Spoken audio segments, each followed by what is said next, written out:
Welcome back, ladies and gentlemen, to Smart MCS Season 8 action. I'm Stewie on the left side of your screen. That is Mr. Red Flame. We've got some beautiful challenger matchups for you tonight. We got 4 in a row. Should be another blast, of course. But I'm excited to see what we're gonna get out of Red Flame. I've never casted with you before, so I don't know what we're gonna get out of this. But like I said, 4 matches should be a blast. We'll give you an update on the standings, obviously, because we're in week number 9, and this is the final week of the season before the major, which is next week. But this is still the most important week of the season for me. I don't know. Obviously you haven't been around long enough, Red Flame, to know. But what are you looking forward to? I'm looking forward for our second matchup of the day with Mankato Atlas and Brainerd Victory. Correct me if I pronounce those wrong. Mankato Atlas and Brainerd Victory. Ah, yes. They're both 9-4. Yeah, indeed they are. They have been playing well this season, but yeah, that is the second matchup of the night. Obviously, the first one is they're gonna feature the Green Bay Knights and the Omaha Buffalo. But Mankato Atlas Brainerd Victory, that's the one you're looking forward to. The one that I'm looking forward to is the third one, which is the St. Cloud Flyers taking on the Duluth Superiors. That one is gonna be a really, really good one. But Chicago Jungle and St. Paul Senators, 2 of the not the best teams for the season for Challenger, and it reflects. If you look at the power rankings I sent you, Red Flame, it reflects in that, because looking at these power rankings, the little bar on the right, or the little arrow, as it's called, is basically tells you that team's form and how they've been doing this season. Obviously, Rochester moving up, Duluth kind of staying in the same spot, but you see Fargo and Brainerd going down, Green Bay going down, and a couple other teams going down, but some going up, moving up. Specifically, the Des Moines Derecho have been moving up quite a bit. They were a lower team, I think, if I'm not mistaken. But Midgie has been on a giant come up. But yeah, you talked about Mankato and Brainerd. That is going to be a very important matchup. That's the 3 versus the 5, and obviously these are going to change with. Obviously, this is going to change, Red Flame, if we have wins and losses for the night. But yeah, this being our first matchup of the night, what's your prediction for this one? My prediction is Green Bay in 3. I'm a Green Bay fan here. I'm going to predict Green Bay 3-1. You're going to go with Green Bay as well. I'm going to go with Green Bay in 3. So we're both on the Green Bay train. We're going to get it going, and I'm excited to see what we get. It's gonna be a blast as always, and maybe 5 games. We didn't have any 5 games yesterday though. We only had 4. We only went to 4 games yesterday. But regardless, I think these guys are ready. I'm not sure. We're gonna just wait on it. We don't have Rush. He just got to his apartment. We are waiting, but yeah, LAN has been announced. The location hasn't been announced. That's coming very, very soon. But LAN is in a new location, something that we haven't ever done before, Red Flame. But yeah, the ticket link is there on your screen. Those are live, and you can hop in and get one to go to that. But January 13th and the 14th. Feels like just yesterday we had the LAN that is the picture in the background there. But yeah. Other than that, I'm looking forward to this matchup. It's going to be a blast. I'm just waiting on one player is all it is to come out. But Mankato and Brainerd, obviously you said you were looking forward to those 2 matchups. Obviously they're both a 9-4, but if you had to give me a way too early prediction right now, what would be your prediction for that? Probably gonna say 3-4, but I'm going more on victory. Oh, interesting. He's on the victory train. Victory just obviously made a move because of a promotion for their challenger team. They promoted a player up to their premier team, and then they brought in another player. But obviously with the major coming up, and just looking forward to things as much as possible. But yeah, I don't really have anything else for us to talk about at the moment, other than, I mean, we can look at the power rankings again, but Yeah. I mean, you see Omaha all the way down there at 14th, and they were going down from the beginning. They started off very, very well this season, and Green Bay going down as well. They were, I want to say Green Bay wasn't as high either, Red Flame. I want to say they were higher than 7th. Obviously, they were in the top 3, I believe, last week or the week before, but they last week went, looking at the schedule, they lost their first to Green Bay, and then they won against Bemidji later on that night. But obviously with how this season is slated out, they're all double headers. They play Omaha first, and then Green Bay is going to run into Des Moines, who's on a come up as well. So that's an important matchup for Des Moines to win, but it's more important for Green Bay to win, because you see Green Bay is going down and Des Moines is going up, and they're right behind them. But Omaha, they run into Green Bay, and they've already played their other matchup against St. Cloud, and they beat them. That was on the 30th, which is yesterday. So we're gonna send him in as soon as this player joins. But yeah, I'm just excited to see what we get. Obviously, you predicted 4, I predicted 3. Why'd you predict 4? Do you feel like you're just giving Omaha a game for free? This sits with me. Green Sits with Bay you? hasn't been doing well in football, so let's hope they do well That's true. in this. Indeed. And I'm hanging out, just waiting for this one player to hop in. They're currently spamming the chat, but yeah, obviously I'll show you starting lineups. Made it Nate, Robin, Chips, and this is interesting because Omaha had to drop a player due to a retirement, but it was another situation regarding the retirement. Not a bad one. Just a player wasn't able to compete anymore. And Nate is the GM of the Omaha Buffalo and is going to hop in and play for them. But Green Bay, Nick Pink and Blakester, this is a team that has done very good all season. Very structured. Obviously, last week lost to Bemidji, but went 1-1 on the day. But yeah, they're going to run into Omaha here, and this may be a test more. This could be a series, to me, that goes to Game 5.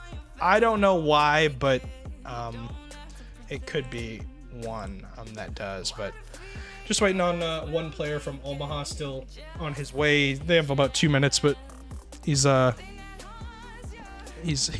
hopefully he's on a hard drive and 90s internet, but hopefully he's not. There he is. And as soon as he jumps in, there is our good to go.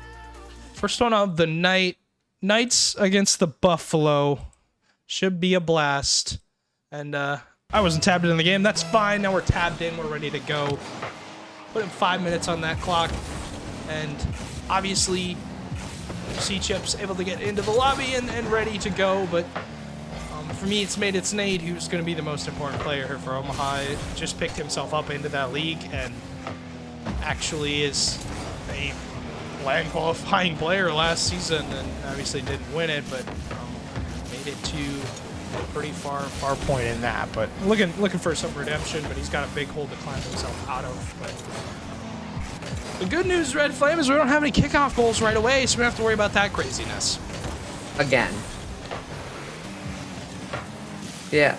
So going into this first game, looks like a good battle. Kind of in the air, but not much. Staying more on, looks like, Omaha's side.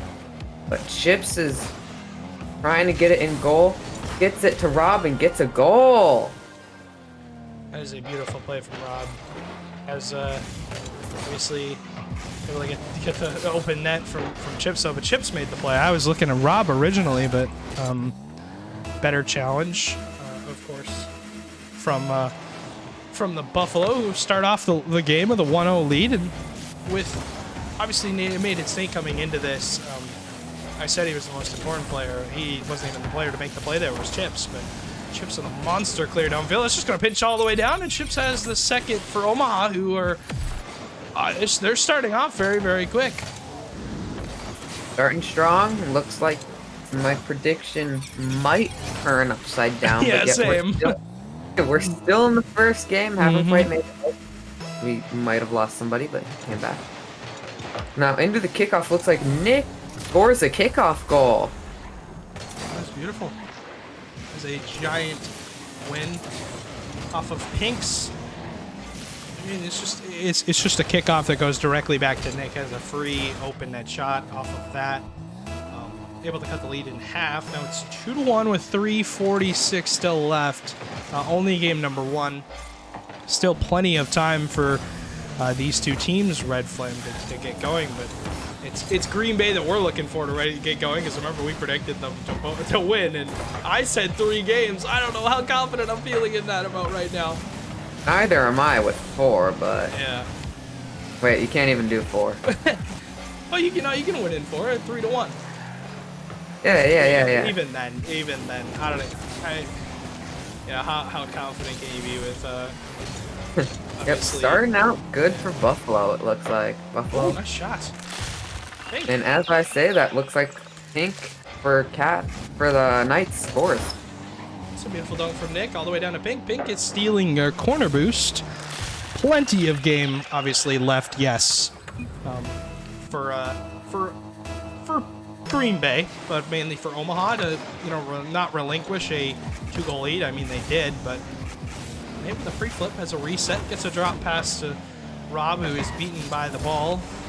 It's a good infield pass, but nobody there for Omaha to receive it. Pink goes right away to get the win on the dunk, and touch is going to go across.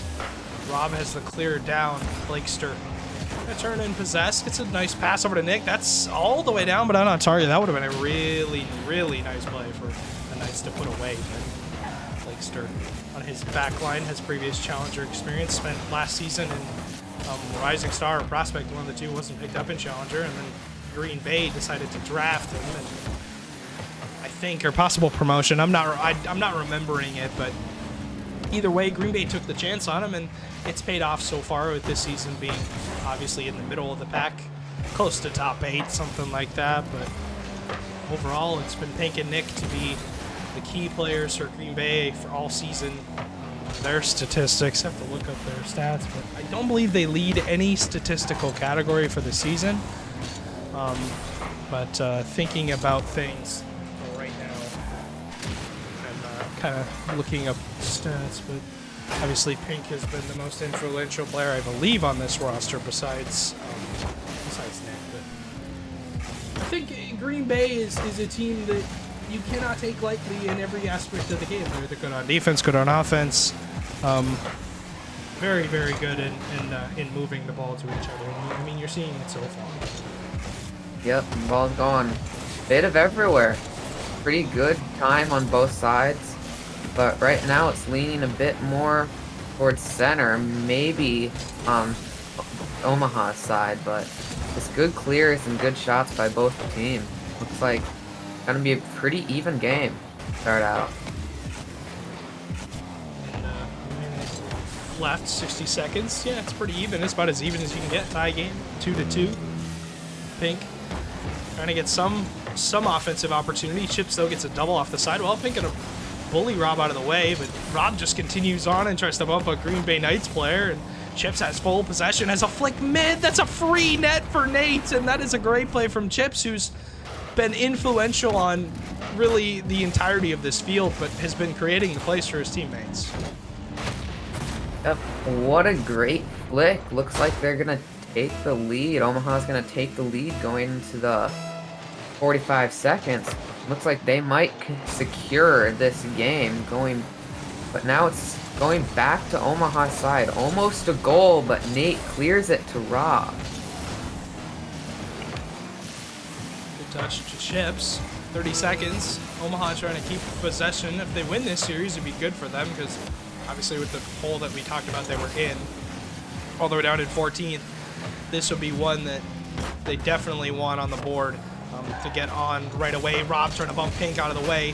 Pink gets by 2 players from Omaha. Good dunk, though, from Nate. Gonna stake the corner verse, too, but Nick goes right by him. Pink doesn't get any contact on the ball, and it's gonna sit here and just completely die unless Blakester has a chance. Gets a flick over the top, tries to bump Nate. It just hits the post. It doesn't go in. And a scare for Omaha, who nearly give up the game-tying goal, Red Flame, with no time remaining.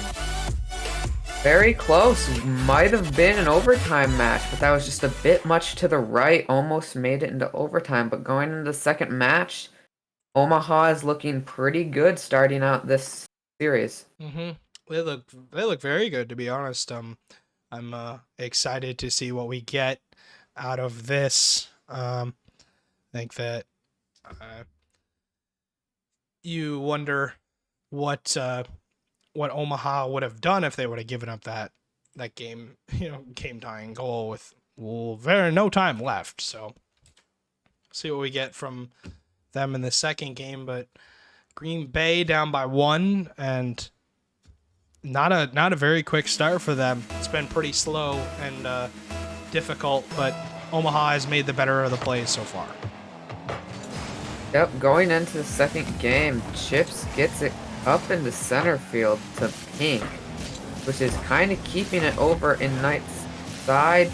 Ooh, almost goes into goal. Now to Blakester, now to Pink, which gets stolen from Rob. Blake gets it up, now Rob and Chips try to get it out, but Nick gets it up and over Rob to Pink, which is almost in goal, not quite. Then Nate hits it over into Knight's side where Blake is sitting.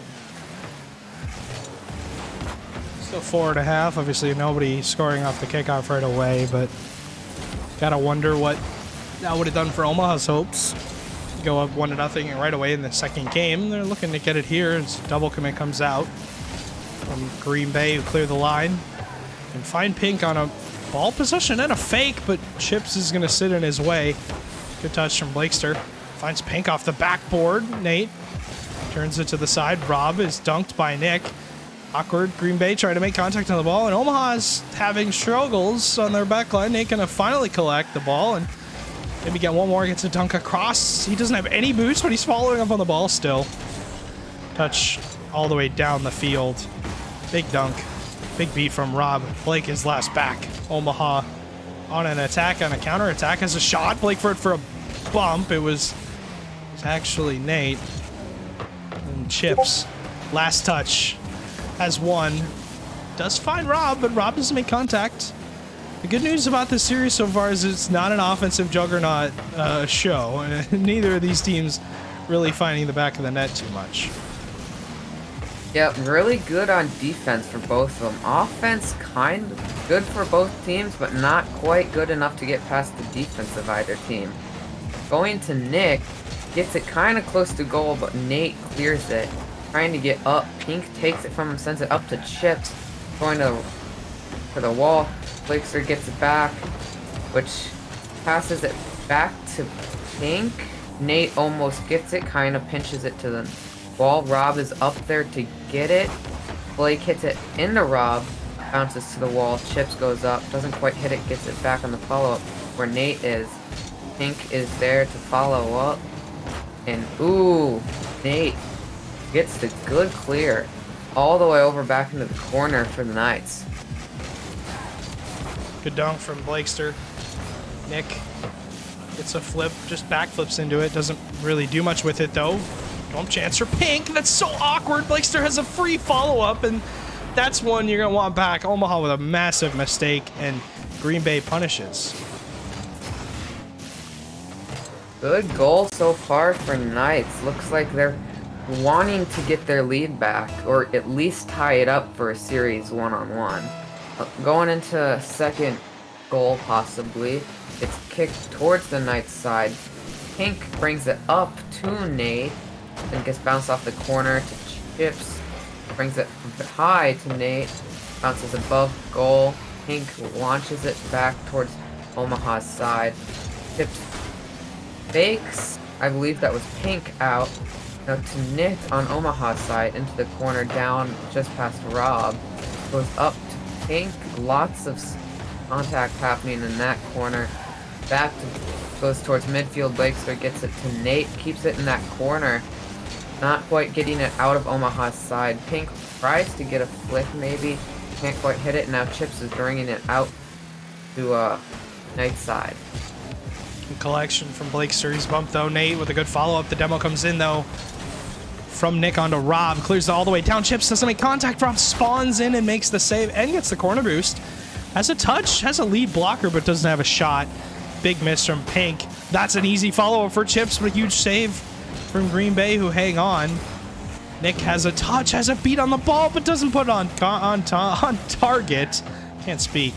Chips will be dunked by Blakester. Demo on the side of the Omaha Buffalo. Again, spawn in and make the save and clear the line. Nick is last back. What does he have?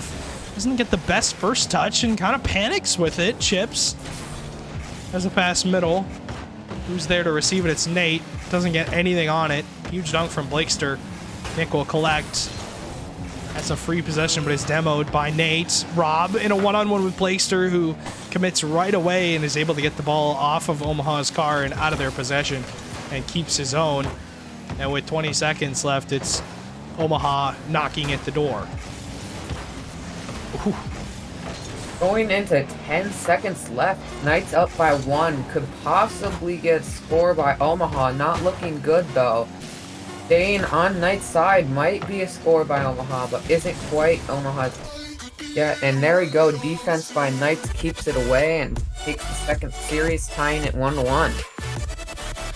Able to keep it and see the restart for one of the players. Game's laggy. Yeah.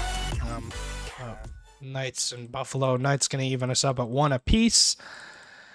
Our prediction still reigns true after that win, but mine doesn't. Mine has completely gone out the window. Other than that, though, sitting at one game apiece, nobody to me really with any statistical advantage in this series. It's just been as close as it could possibly get. I don't really know, what you need to do to create any more advantage, but a 1-0 game too is just, it's as close as you could possibly get. I'll say that. Yep. Looks like people are readying up, but Nick needed to restart. Looks like we're probably just going to wait for Nick in the second, going into the third series. But game's starting up. We're probably still going to wait for him. Looks like he's back in, so we're going to get into our third series for today. Third game of the series, tied at 1 apiece. Let's start us off. And obviously, like I said, nobody with any true advantage. It's, they trade games, so it's as even as it could possibly be.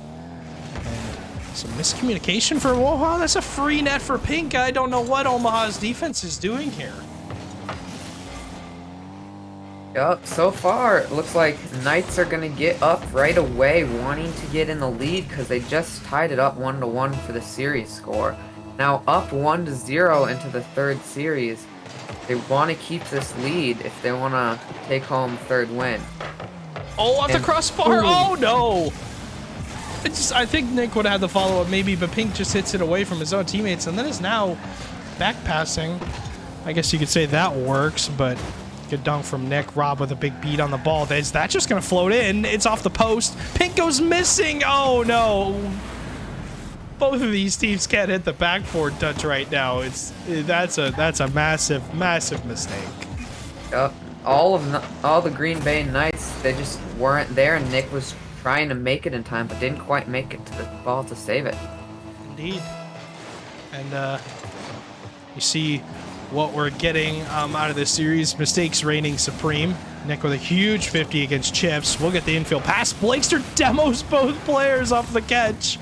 Nate's going to spawn right in front of the ball. Pink has a shot, but Chips sitting in the way. Nick off the backboard is not going to make contact. Blakester is saved by a mate. It's Nate.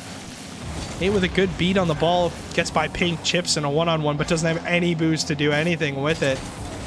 Back pass from Pink. Blake gonna go in and out of his net to make contact with the ball, keep up the speed. Omaha on the attack, trying to find something after they just tied up the game off of a large mistake by Green Bay, but they traded. Essentially, it's just 0-0 red flag. They just traded mistakes is all they did. Yeah, but now there's a little less time because now there's 3 minutes 30 seconds left. Not quite the 5 minutes that they want at the start of the match, 0-0.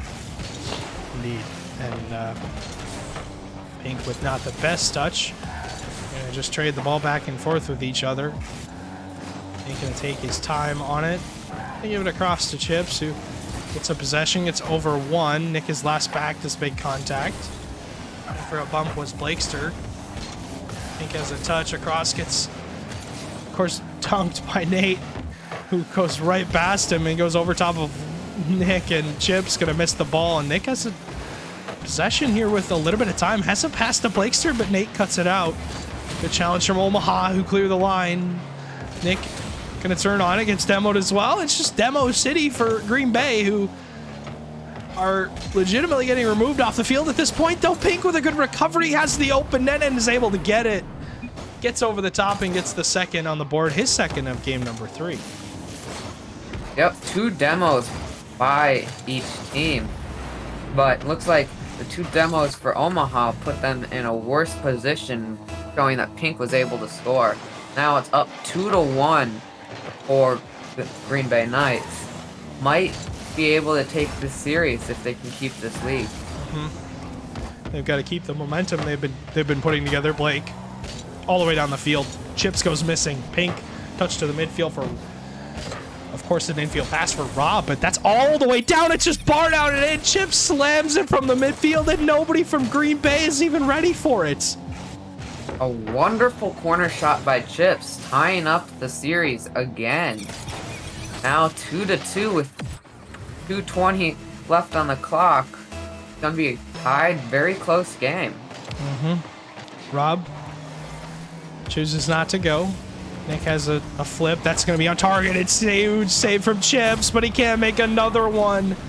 I mean, he can ask for a large save, but if he doesn't have more boost to follow up, it's a great shot from Nick. But like I said, if he doesn't have more boost to follow up, it just means nothing. 2 minutes still left, but Green Bay is on the warpath, able to get their third. And we're just trading leads at this point. Chips going to go missing. That's a huge miss. Rob back passes to Nate. It's complete and utter chaos right now. Pink with a shot. Rob makes the save. And absolutely very, very high challenger tier gameplay going on right now. Running into each other. Obviously big misses on the back line, but this is the closest league of them all. And showing why is these games have been as close as you could possibly get. Obviously 1 goal deciding games, but how close that first game was, of course, for Green Bay, who, if they were to score at that 0 seconds, they would have gone into overtime and possibly had a chance to win the game in overtime. They would be up right now 2-1 or 2-0 and possibly be closing this game out right here. Yep, but also going against what we said, looks like there's going to be more kickoff goals in this series in game. Just like with... Ooh. That was a bump. I was confused as to how it's just a tip on Chips who gets bumped. Pink then fakes the shot, and Blake went for a bump, and that's just it. Green Bay somehow score. I don't know how. I still can't answer your question as to how they scored there, but yeah, I don't know what happened on that. Pink has a touch, looks for a dunk through. Nate can follow up across, though. Rob doesn't make contact. Good back pass. Blake is demoed. That's just in. It is. And Green Bay's gonna get. They're gonna get destroyed on their back line. Yes, bumping indeed. As that's gonna go all the way down the field, Red, and it's a 1-goal game again. Yep, up by 1 again. Both teams score 1 goal each. Looks like there's going to be 50 seconds left on the clock. Wonder if Omaha can get that score to tie it 2-2 for the... not to get the lead for 2-1 in the series.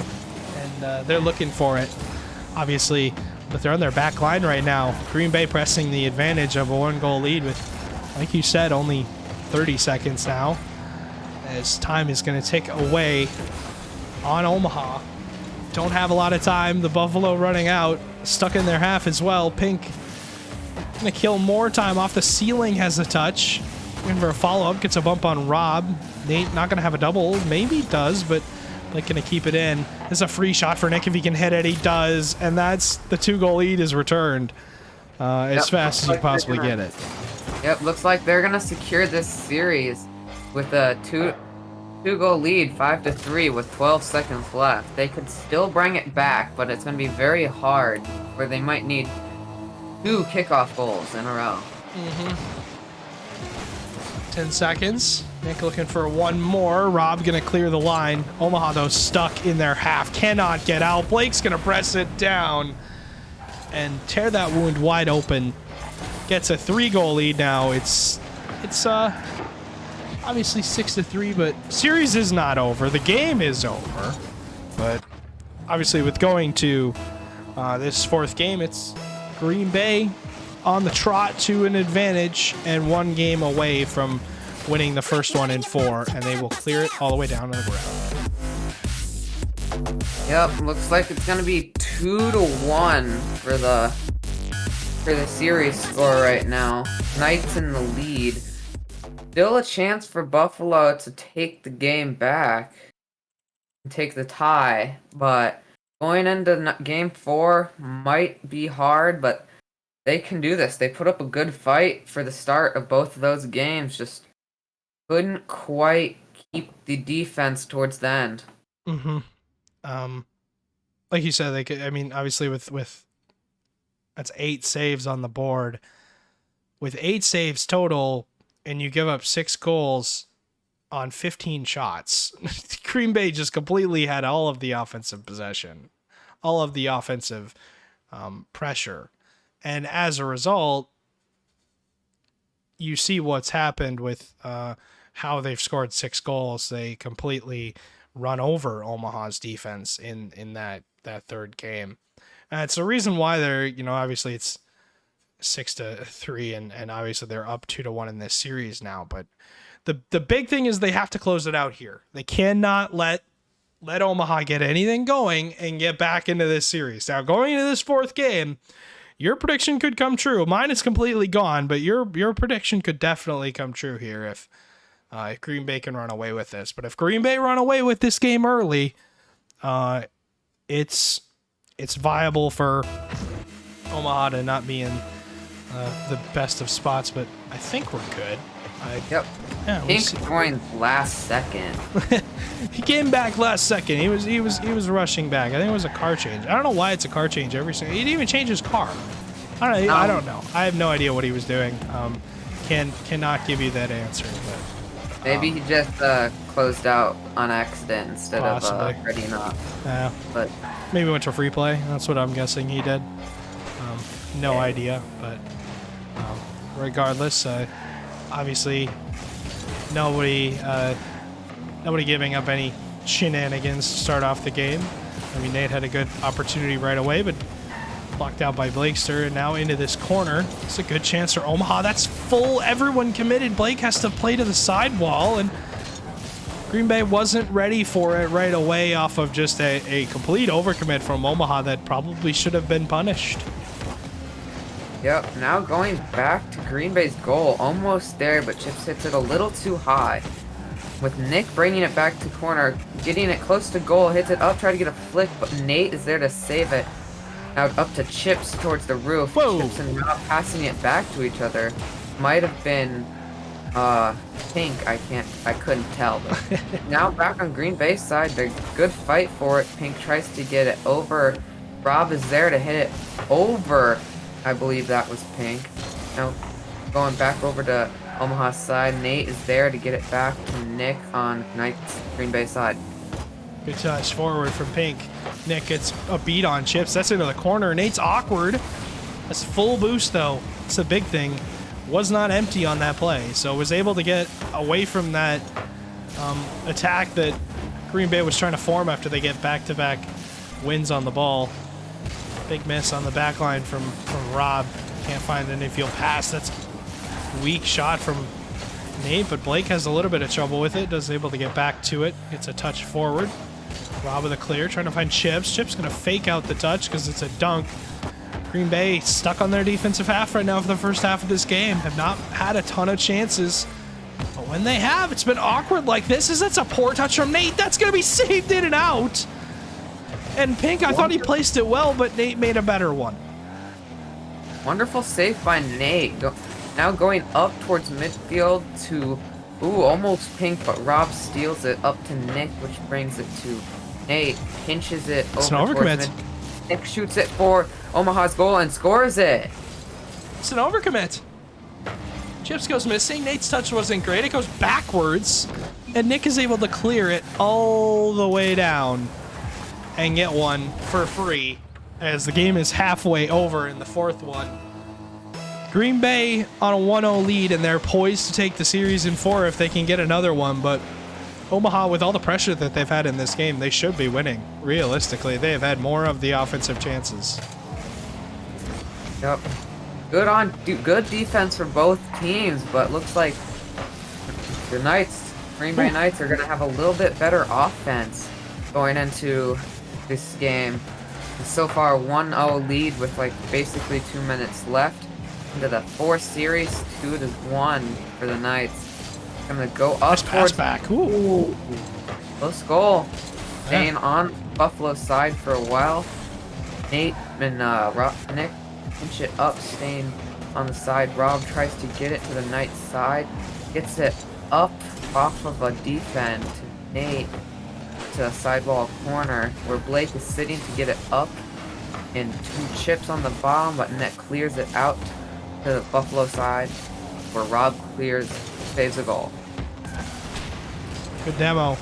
Nate trying to possess it across, gets it to Chips. That's a save, though. He shoots it right at Nick, who's sitting on the goal line and just turns it away. That one, Omaha probably going to want back. That should have been a goal off of a great pass. Nick, though, sits on the goal line and makes the touch. Awkward for Green Bay. Not a lot of boost to them to work with, though. Pink, the only one with anything, gets a good touch around in the corner and kills a lot of time. 50 seconds. Green Bay just holding the pace right now with the 1-0 lead, obviously doing a better job of just keeping the ball in their possession and slowing the game down. Omaha stuck in a dangerous loop of when are we ever going to get a chance on the ball. Double commit from Pink and Blake. This should be a shot. Chips goes missing, and Pink, the only one who makes any contact. Rob was waiting on Chips. He thought he would have a touch. That's off the backboard. Chips makes a save to the Nate into that corner. Good pass back from those two. As good touch across from Blakester. A big miss again from Rob. And Nick is just going to put it across and get the second on the board for the Knights, who are more than likely going to win this series. Yep, 2-0 with 13 seconds left into the 4th game. Up by 2 for Knights in series and game. Looks like they're going to take it with 13 seconds left. Not looking so good for the Buffaloes right now. Nate has one more. Looking for anything. Chip's going to leave it down to the ground. And with only 2 seconds left, Green Bay going to win this in 4 and get it done for the first series of the night. And Green Bay able to cap that one off and finally clean it up.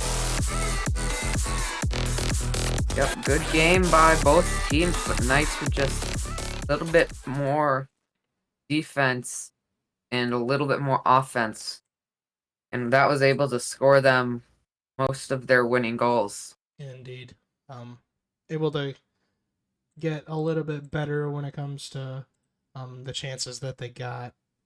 Obviously, a little bit better on offense specifically, but on defense, they had, obviously you think back to the chance that Chips had, shot it right at Nick, who was sitting on the goal line, and Chips had the entire net to shoot and just couldn't put it on, just couldn't get enough on it, and it went right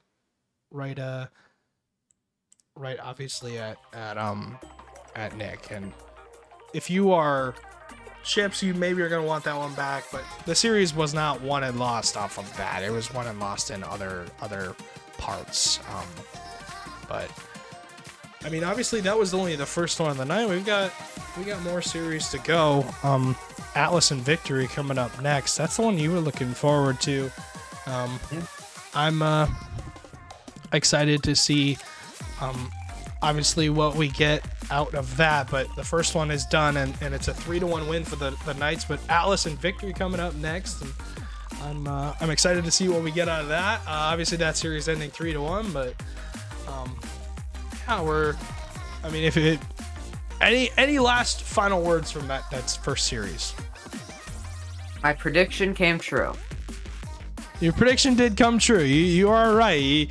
I mean, you guessed in 4, and you got 4 games. It was actually perfect. My prediction did not reign true. We'll see if my prediction reigns true maybe for this next series. But coming up after the break, Atlas and Victory. We'll see you guys in just a short bit.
Moment, all it takes is a moment.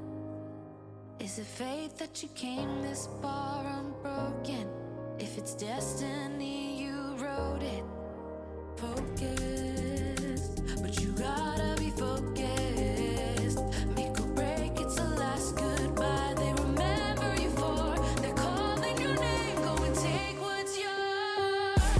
Here, now, it's everything you've been dreaming about. There's a reason why you were chosen.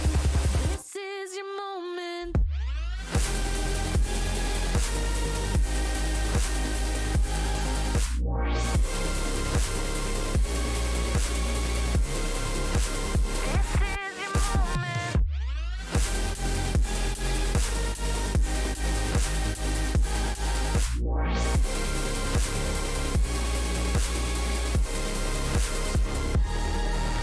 Rise up, you give it all that you got and you rise up.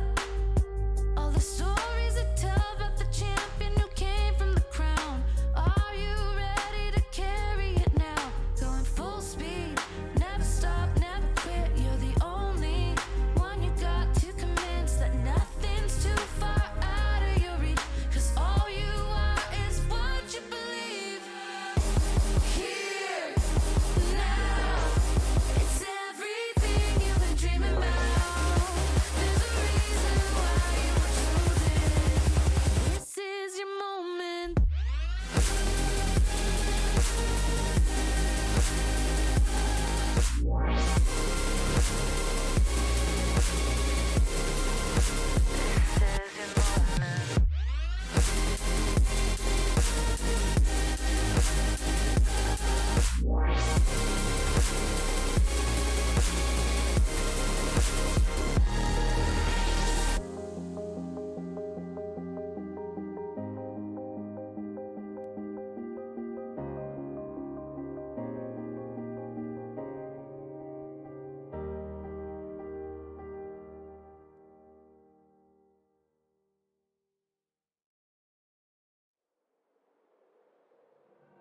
Running around like dollars in the wind, bending over backwards just to let you in. I told you that one day ain't never enough. You tell me I hate you, I still call you up. If we don't got trust, we can never have love. I was putting in the hours, I was.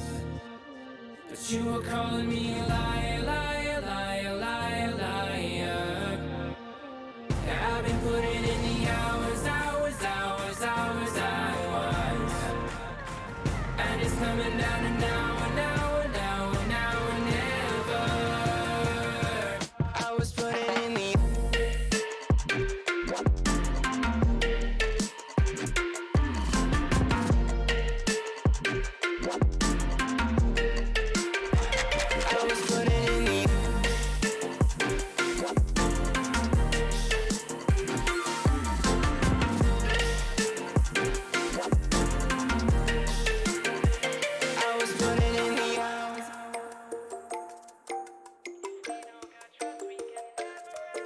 sick of fighting the things that you said. I don't wanna burn all our bridges ahead. I'm tired of going to bed when you left me on red just to turn up the noise in my head. I told you that one day ain't never enough. You tell me I hate you, I still call you up. If we don't got trust, we can never have love. I was putting in the hours, I was. But you were calling me a liar, liar, liar, liar, liar. Yeah, I've been putting in the hours.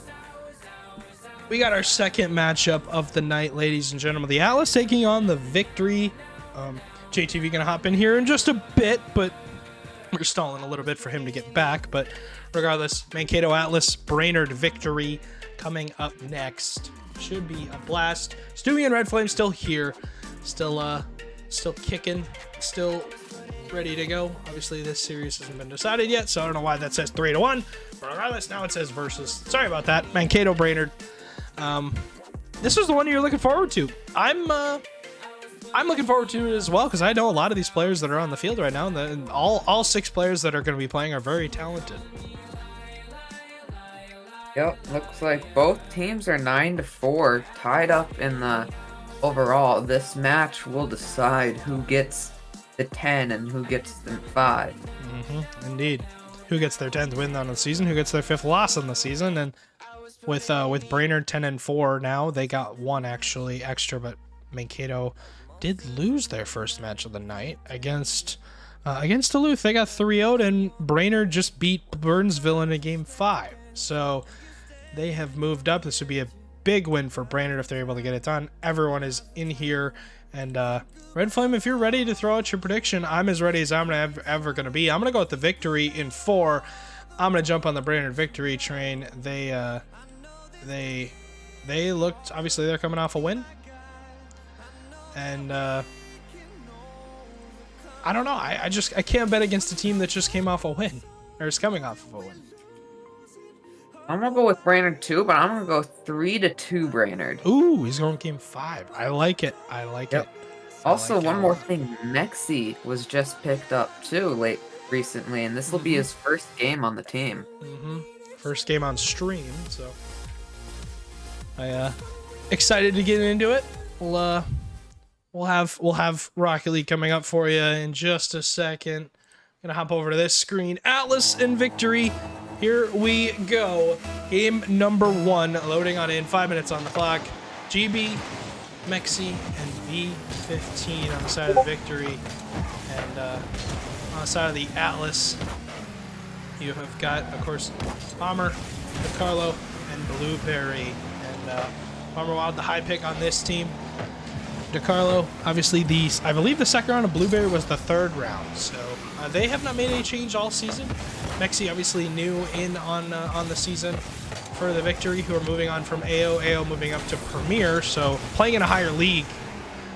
Red Flame, and obviously without him, they're going to look to Mexi. We'll see what Mexi can bring in, but Mexi is a very capable player, has a lot of experience in MCS, probably the most out of anybody on the field currently, besides DeCarlo. Yep, so far it looks like Victory's going to do well so far. Doing good. Ooh, looks like Atlas almost scored, and looks like Blueberry did score it for him. And, big miss from V15, wasn't ready. Barry, free shot. Good touch. And it doesn't get any easier than that. That's a free one for the Atlas. As Mankato going to get on the board first. Mexi gets a touch off the backboard. Carlo with a good follow-up. GB with a better save, though. Running into each other are V15 and Mexi, and DeCarlo gonna commit and try and get a shot on target, but GB just has the time and the boost and will collect. And 1-0 lead for Mankato. They probably are gonna sit on that for a while. I would hope so. Yep, it's going back and forth quite a bit. Looks like DeCarlo hits it into Mexi. Then Barry keeps it over in Victory's side. Now going up towards midfield, Barry is there to Mexi, which hits it up almost there. DeCarlo gets it to midfield where B15 is, hits it up. GB is there, tries to get it, not quite. Mexi gets it to look where DeCarlo is. And we have Barry hitting it back. Ooh, almost in goal at this corner. GB gets it up. Oh, sorry. You're good. I'm good. Now, Don't worry staying about on Victory's side for quite a while. Let's see if V15 can keep it on Atlas's side. it. It's true. And obviously, still 2 minutes left in this game. Brainerd can still get going as they have a chance here, but it's a good save from Blueberry. Bomber be dunked by Mexi. Mexi trying to find something, but touch across. Blueberry will get the touch away to DeCarlo. Gets a double, and it just pinches all the way to the other side of the field. V15 going to steal his boost. GB getting the touch across. DeCarlo going to leave it. No, he leaves it for Bomber, but Bomber just collects. V15. Always an extraordinary car design from him. That's a pinch off the sidewall from Mexi, and that's just in? Wonderful goal. I mean, I don't even know what to say. I guess it's just in. I don't know. I have no idea about that. But great shot, I guess, off the sidewall. I don't know what to say, but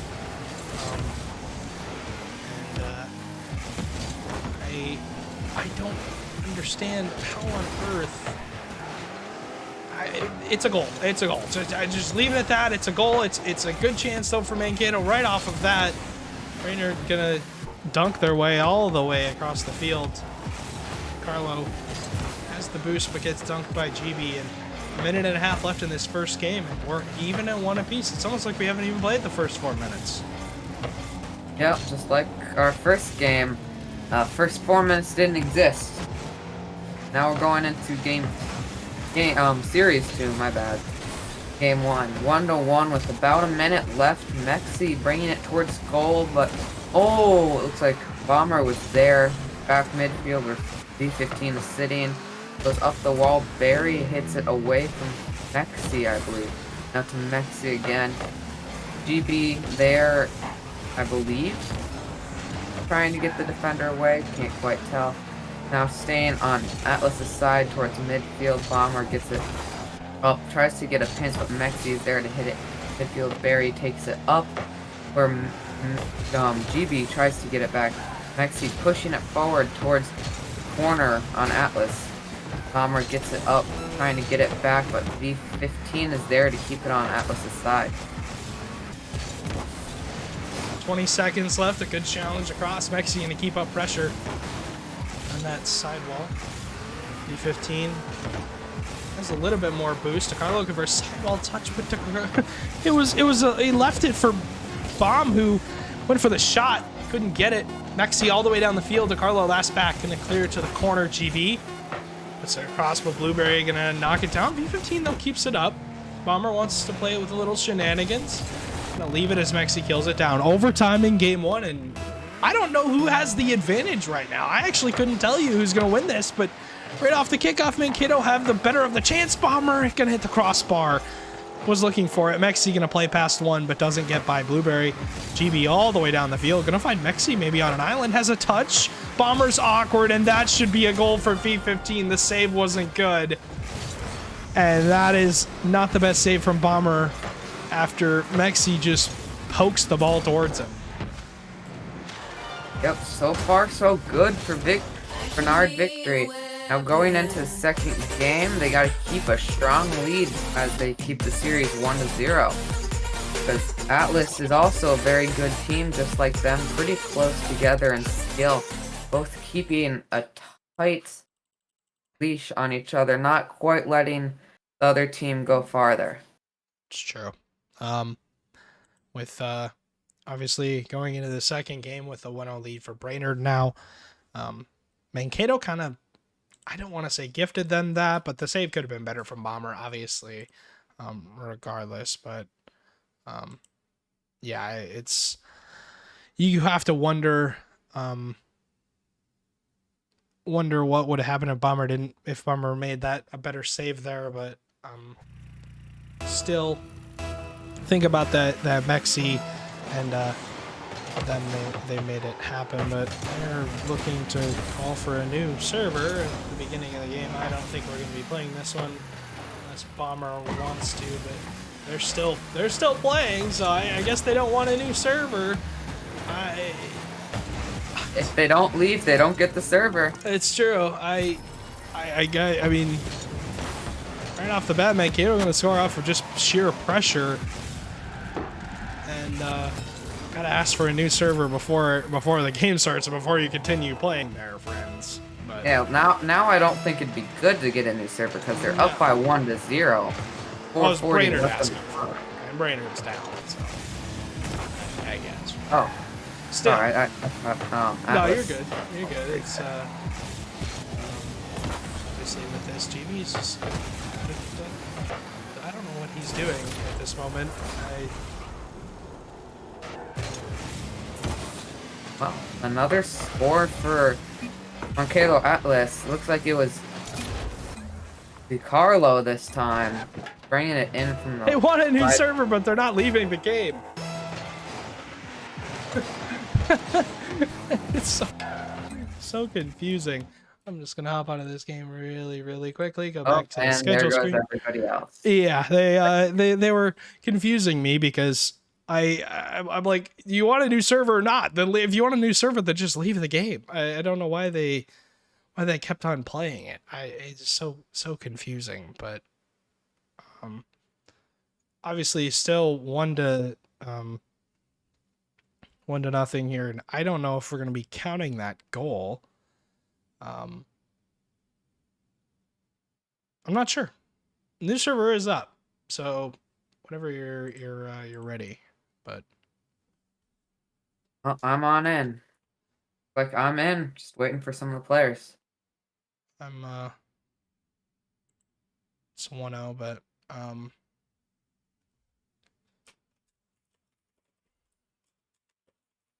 They should have just left if they wanted that new server. exactly. They kind of made that weird.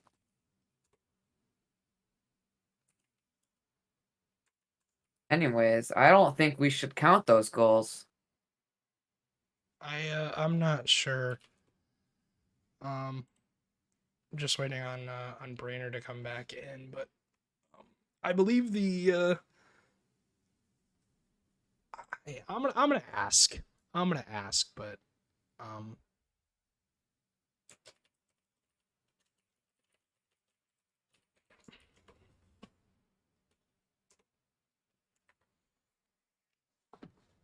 I don't believe anything is counted at the beginning of the game. Looking at the things,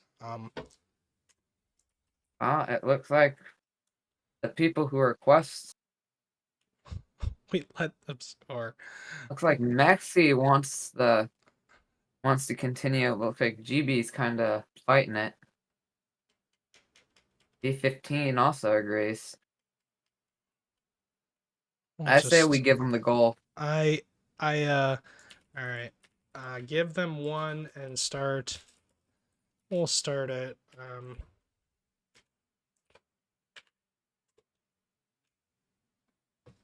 Well, we'll go from 4 minutes and 30 seconds, and we'll give them one. So you're gonna see a little bit of fun here to start off this game. They're gonna start at 4:30, and they're gonna give. Mankato is gonna get one goal at exactly 4 minutes and 30 seconds. Yes, Bomber, you have to touch the ball for the clock to tick down. Looking to time it out. He's trying not to score right away, but That was a weird way to stop the ball by Bomber, Yeah. but well, jumping might on mess top. up again. Oh well. 15 seconds shouldn't be that much of a problem. Yeah, that's fine. We'll give them one, and now we should be good to go. Normal. With Brainerd up, obviously up 1, unless they're gonna take the second right off the kickoff though. And 4:30. Obviously, we're not gonna get to that, but that doesn't matter. Mankato gonna start up 1-0 with that. Obviously get a free one, but Brainerd is up 1-0 in the series, and I want to think a drop-down touch, though Mexi has to clear all the way down. Double commit from the Mankato Atlas, who struggle to get out of each other's way here for a couple seconds, but demo on to Mexi from DeCarlo. Bomber has a free possession, and he's had a lot of space this entire series, really, to do what he wants with the ball, and hasn't made too many crazy plays with it. Yep, very big map. Not a lot of people, so let's see some more action, more offense, maybe better defense as well. So, like, it's gonna stay on Victory's side for quite a while. Barry there.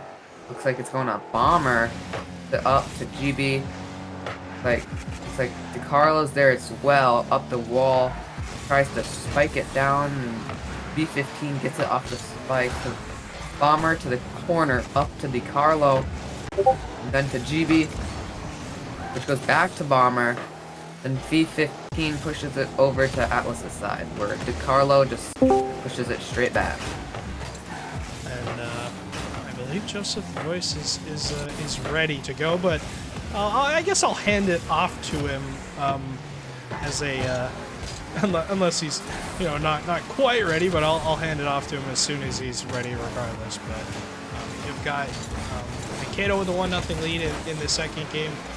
We had to restart and get going again, and with Brainerd up 1 in the series, they're down 1 in this game, but they haven't had too many chances. They obviously 0 shots for GB. You see the zeros on the scoreboard for him. Blueberry with not a lot either, so it's been obviously only Bomber with the 1 goal on the 1 shot. But other than that, not a ton of chances for either of these teams. Even Mexi stuck in his back line with that's full boost, but you see the low scoring affair that we've had so far in this series. Mexi has a good touch and an open net, but doesn't choose to shoot it on net, and a good clear from Bomber. Going to find DeCarlo all the way across the field and able to get something going, possibly looking for an infield pass, but nobody there to receive it for Mankato. Yep, going over to Bernard. I'm not sorry, my bad. Not Bernard's side. Mankato Atlas side, staying there for quite a while this time. Going to GB and Mexi keeping it there. And now it's staying there still. GB bringing it up. DeCarlo is there. The Mexi bricks it up almost over Bomber, but Bomber gets it to DeCarlo. Almost to Mexi, might have been him, and the Bomber scores on Bernard Victors. Simple Brainerd victory.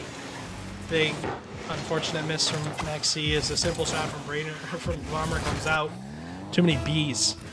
As a minute 30 to go, and you have got important so far. Some important chances for Mankato, important goals for Mankato to get back in this and tie up the series at 1 apiece. They're looking for it. There's just over 70 seconds left. And the victory. Gnawing down a 2-0. Looking to take down this 2-0 disadvantage, but Mankato not letting them have anything in this game. And finally they had a chance, but a huge save from Blueberry. B15 keeps up the pressure. Looking for the shot. Can't find it. Open net for Mexi. A great touch. Will get it across, and that is a great turnaround play from the Brainerd victory. With 54 seconds left, they're only down 1, and they cut the lead in half. That's the important part, is they don't let it get away from them too quick. Yep. Ooh, it looks like Joseph's voice is coming into here. Looks like JTV is here, ready to start this. The 2-1 on Mankato Atlas. Looks like we're gonna be going to tie the second game of the series. And look, Mexi for a second goal, tying up the score of the second game. Huge step up from Mexi on the sidewall again. Just has the shot in an open net and is able to capitalize. Catches Blueberry sleeping.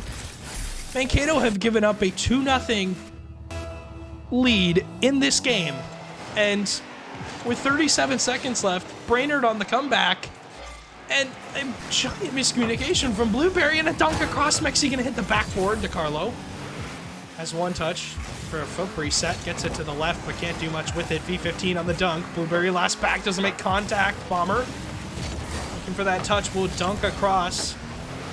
V15 goes missing. Blueberry put it to the middle of the field. An awkward play.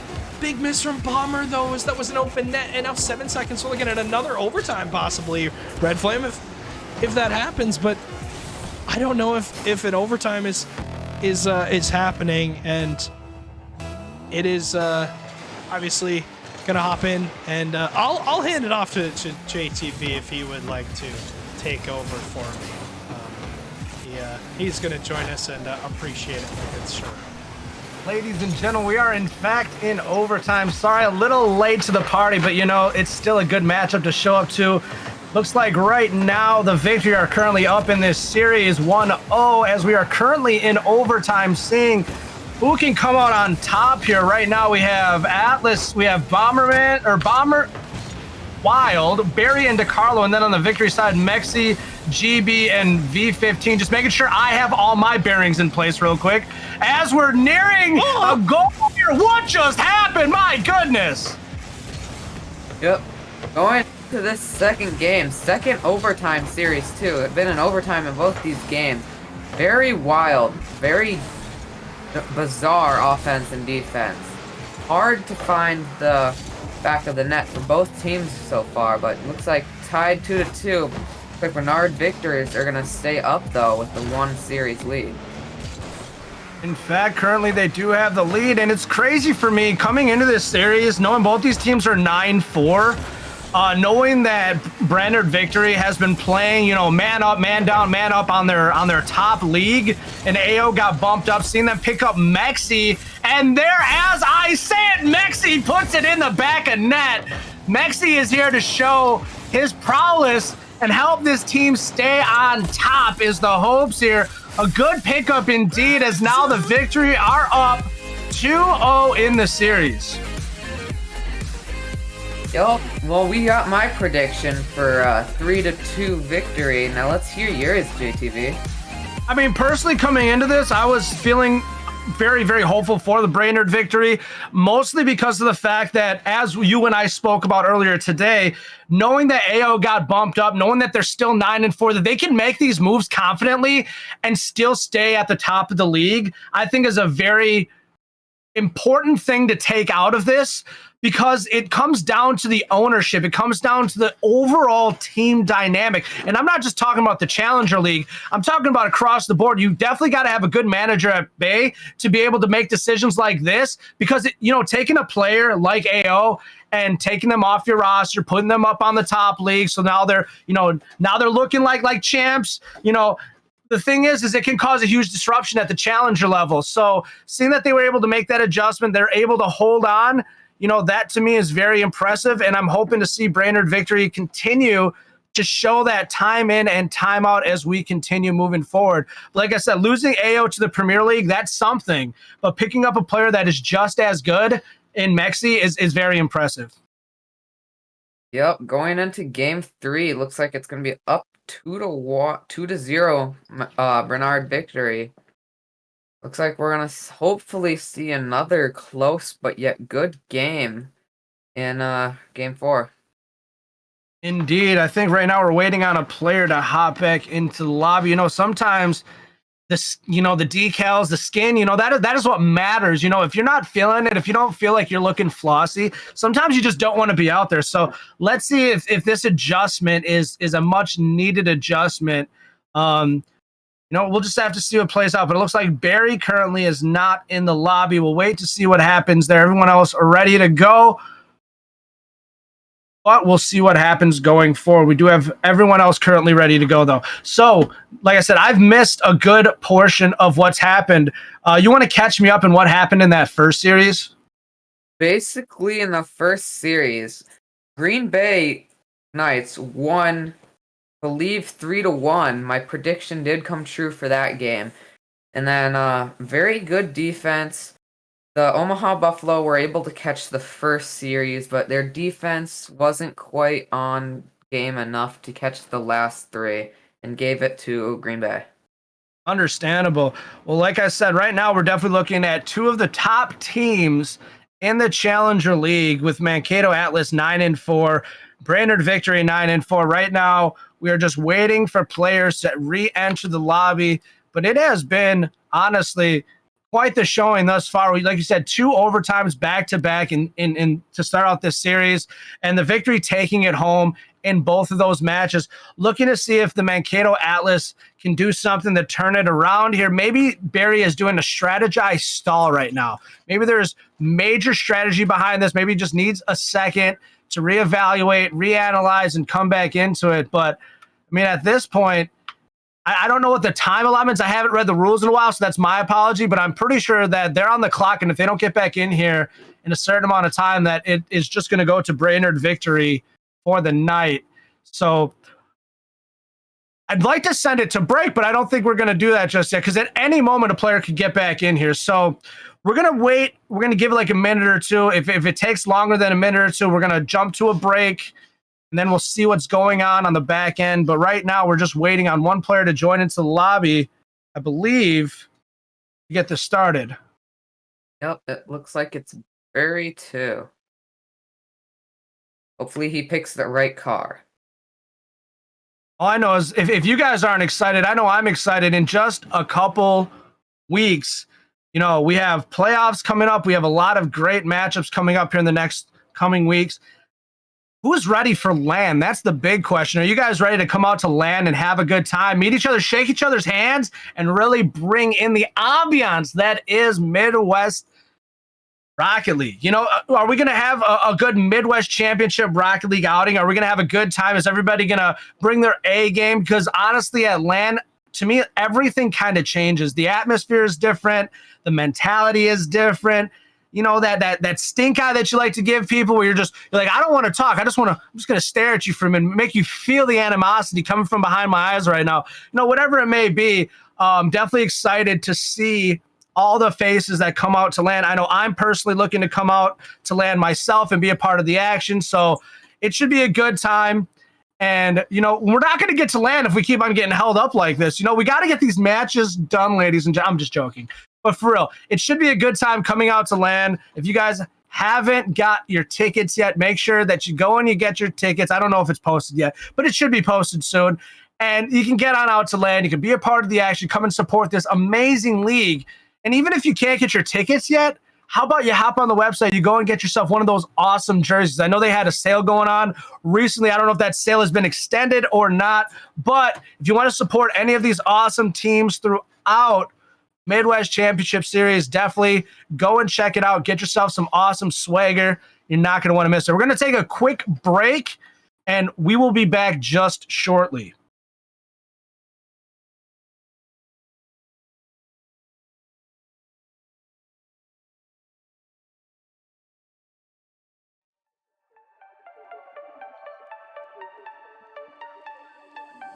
Hand out, she holds. It's feeling like we've been here before. We're both so broke. That's something that'll keep us afloat. Don't walk too slow. We can't keep falling deeper. All right, I had just enough time to scratch behind my ear and take a sip of my water, but we're back in the action. Looks like everybody is here and ready to go. Kylander looking for the inevitable sweep, as he is saying, I'm not stalling, I promise you this. I'm ready for the action at all times, but are they ready? Do the Atlas have what it takes, or will the Victory come home with exactly just that?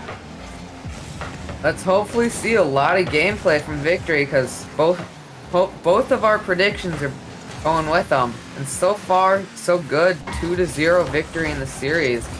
4 minutes and 40 seconds left, and looks like Mexi, the just picked up player, just scores. Hey, I'm just gonna say, it's hard to get a read on a player that you have nothing to go off of. He was picked up just before Thanksgiving, then we went on that break, and this is his first time jumping in the action on screen with his team. And we're going to see if they can continue to hold on. But Mexi has definitely showed up today. And it is really awesome to see when you see a player get picked up and really just come in, show up, and show out. Definitely going to be like one of the MVPs of this game. He's like doing really good, got a lot of the goals for Bernard, and so far so good. Just fresh pick, and he's showing that he deserves to be there. Bomber Wild just kind of taking into the back corner, trying to keep it away from the defender. GB throws it into the corner himself. GB trying to stay on top of it. DiCarlo gets in his face, tries to slow him down. Victory already sitting comfortable with 1 point already. They're not pushing too hard right now, but they're definitely holding the line and not giving the Atlas much room to work with as Mexi gets another goal. 2-0 with 3:51 left on the clock. They're up by 2 in the series, and if they win this, they take home the early series as well for Game 3. Hopefully they can do it. Maybe not. They're putting up a good fight, Mercado is, but can't quite land the back of the net where they need to be right now. And Bomber Wild tries with a shot, gets denied there by GB. It gets thrown down the field. GB tries to get another touch on it, but it's not enough. It gets stopped there by DiCarlo. GB tries to get it back on goal, but misses. Now DiCarlo making a push, needs to get something going here, or their night is over early. Hopefully not, though. Can't say you want to be out without a win. You always kind of want to get a win on the board. Can't go skunk, but yet DiCarlo, just as I'm talking, he gets the score and cuts the lead in half. Now it's 2-1. Still have a chance with 3 minutes left. DiCarlo doing a great job indeed, bringing his team back within 1. 3 minutes and 6 seconds on the clock. Can it be done? Can the Atlas find a way to get the reverse sweep? It is a long road ahead. There's a lot of fight yet to be had. But if the Atlas don't turn it up just enough, their night will be over and they will be getting no points for the night and be getting sent home unhappy. Hopefully not, though. They've scored 1. Hopefully they can score again, but it's staying on their side right now. Atlas is doing a good job at defending, but can't quite get the offense where it needs to be. Now back in the corner of Victory, kind of staying there, goes towards goal. Ooh, Mexi, not Mexi. Looks like GB misses the goal. Staying there towards goal, GB gets it back over to Atlas's corner, stays there, and it's like the GB's. Words are hard. Your turn. No worries. Well, I will just say this real quick. So, we are coming back from Thanksgiving break. I hope everybody had a wonderful Thanksgiving. I hope you guys ate all the wonderful food and got to hang out with your family and friends.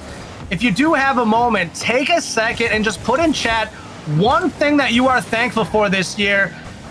It could be good health, it could be family, as V15 can be thankful for that goal as Victory push ahead just one step further.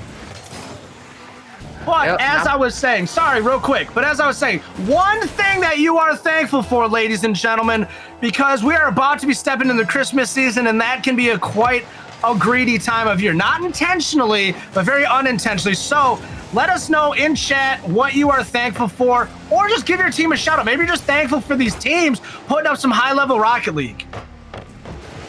Yep, I am personally thankful for being here to be able to cast and seeing good games by Victory and Atlas. Looks like Victory might bring it back, and Atlas DiCarlo scores a second one. I'm thankful that we're going to see potentially another game if DiCarlo keeps on playing like this. That was a nice shot. Maybe, but you don't know. It's been back and forth all day. One goal, another goal. Kickoff goal, another kickoff goal. There have been a few kickoff goals today, by the way, JTV. Well, they gotta not allow that to happen, because that is not the type of momentum you want. My goodness, what is happening? And like I said, I am thankful for potentially a game 4, because right now the Atlas have brought it back. 3-3, 118 left. Still a chance for either of these teams to take the game. Now, Victory is up 2-0 in the series. They could possibly take the series with another win, but almost in, but looks like Barry is there to keep it out. Almost just lost the series. Going up with a minute left towards midfield. V15 is. Now GB back, almost off Bomber, not quite. Up to DiCarlo, like to Barry. Mexi is there. Then Bomber hits it back towards midfield where GB is there to kid it up. Kinda to V15. He does get there, gets it up towards midfield where Carlo gets it back down to GB. GB up top, trying to get some going, gets it past the defender. It's still possible for them to score here. However, Bomber knocks it away there as you get a demo as well. A little bit of everything all happening at once. 24 seconds remaining. Will we get an overtime? Will we get a game 4? DiCarlo has other plans. I kind of called it. I said if DiCarlo can keep that high level of play, and guess what, ladies and gentlemen? He's got a hat trick. Definitely not going into overtime yet. Still a possibility, but might be saving this one more game. Might be bringing us into a game 4, maybe. But so far, looking still. Oh, and Mexi scores. Maybe there will be an overtime. Ladies and gentlemen, one hat trick goes to another. Congratulations to you, Mexi. It is now 4-4. 15 seconds. Get at the edge of your seats because you are an Atlas fan. It is on pins and needles right now. Victory is sitting comfortably. They already have 2 wins in this series. However, Atlas could be getting sent home early as Mexi gets to clear downfield. It's going into the corner as Barry just takes it and shoves it away, trying to kill it as we in fact get overtime. 3 games, 3 overtimes. Let's see if this third one will go the same way. Almost in Victory's goal.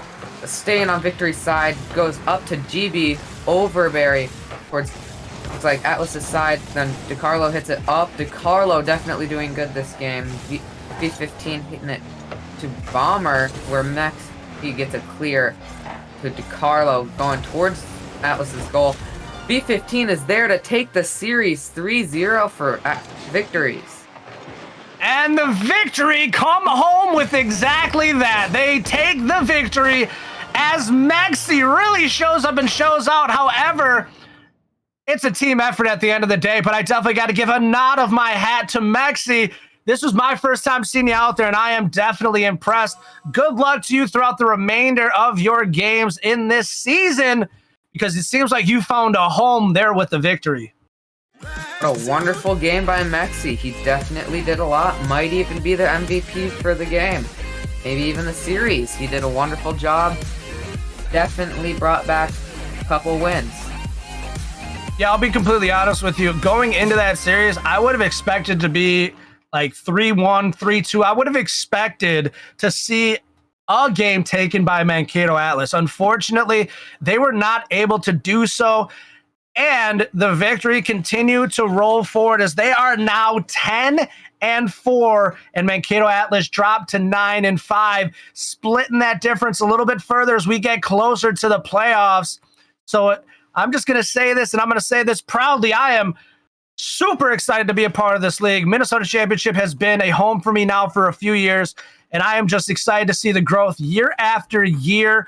The teams, the players, the GMs, the production, the casters, everybody stepping it up on a regular basis to make this league possible and bring it to your doorstep here on Twitch. So thank you to everybody from the bottom of our hearts. We appreciate you guys. We're going to take a little break here, but before we do so, let's just talk about this next upcoming series. We have the St. Cloud Flyers 6-8, Prussia, Tricky, and Lord going up against the Duluth Superiors, also a 9-4 team, might I add. St. Cloud is 6-8. Duluth Superiors, Burf, 40, and Sonder. Now listen here. On November 1st, Duluth Superiors released Rainy Nut, and they turned around and they picked up Sonder. Now Sonder's been playing his role. He's been playing his part. But can he do just what the Brainerd Victory did? Do similar to what Mexi did and fold in and allow his team to continue to push forth towards victory? I'll tell you this.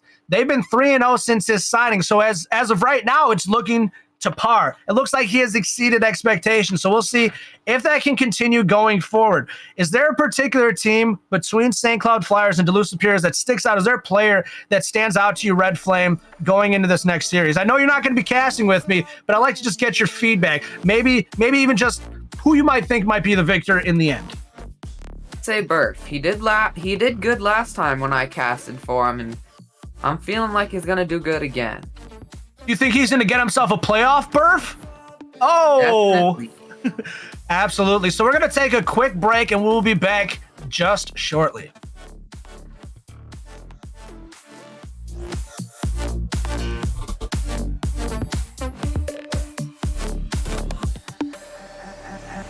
Hand out, she holds. It's feeling like we've been here before. We're both so broke. That's something that'll keep us afloat. Don't walk too slow. We can't keep falling deeper again. Came too close and the taste so far from pure. A rush of blood, but we search for so much more. We've all been here before.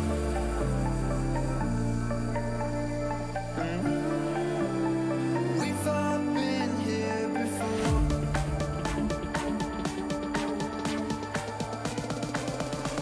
We've all been here before.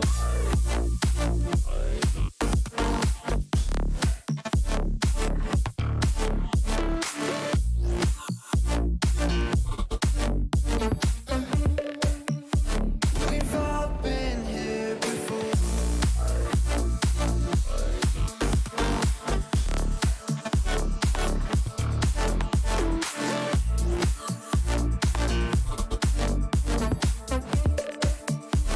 We've all been here before.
All right, ladies and gentlemen, we are back for the Midwest Championship Series. I am Joseph the Voice, hanging out with Aria Arts.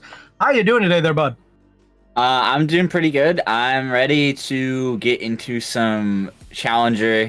back into some challenger matchups. We got Duluth Superiors versus the St. Cloud Flyers, and this one's was a substitute match. It was Rhythm versus I forgot who else, but yeah, and so instead we have Superiors versus Flyers, and this is a match where two teams that are pretty far apart in standings, I think, for a reason. Duluth have squeezed their way. They're tied second right now with my franchise, actually, the Rhythm, and Flyers are fighting their way to try to stay in play-in conversation for postseason. So we'll see where that lands them. Well, we'll just say right now it's going to be a little hard for them tonight. I'm just going to say that because they had a last-minute substitution. Tonight, their roster for St. Cloud Flyers will consist of Prussia, Tricky, and Lord is being subbed out for CT Nivlak. Now, I do just want to say Tricky does have the highest average for shots per game. He has 3.54, so he definitely knows how to get it near net, knows how to get it by the net, but does he know how to get it in the net is the real question, and it is set to be seen here in this matchup. On the flip side, the Duluth Superiors, we have Berth, 40, and Sonder. Now, 40 is our assist leader, so each team has a leader in their own right, and Sonder, as I explained earlier, getting signed on November 1st, and since then, they have gone undefeated, so can they hold on to that win streak, or will the St. Cloud Flyers, like you say, earn their play-in spot and take Duluth Superiors down a notch? Yeah, and it's I think this is important for Superiors because if they lose this, it opens the door for Rhythm and Bemidji to come in and take the upper place spot. Which I think if your top two, we're actually still not entirely sure about land spot just because of the new teams being there. But I do know for certain if you do get top two at the end of the major, you don't have to go through plans. You don't have to deal with that. You are confirmed to go to land. But yeah, and especially with that sub and with the way that Superiors have been, I don't see them dropping. I don't see them dropping this series. I can see them maybe dropping a game, like going like 3-1, but I mean it's pretty much in Superior's favor.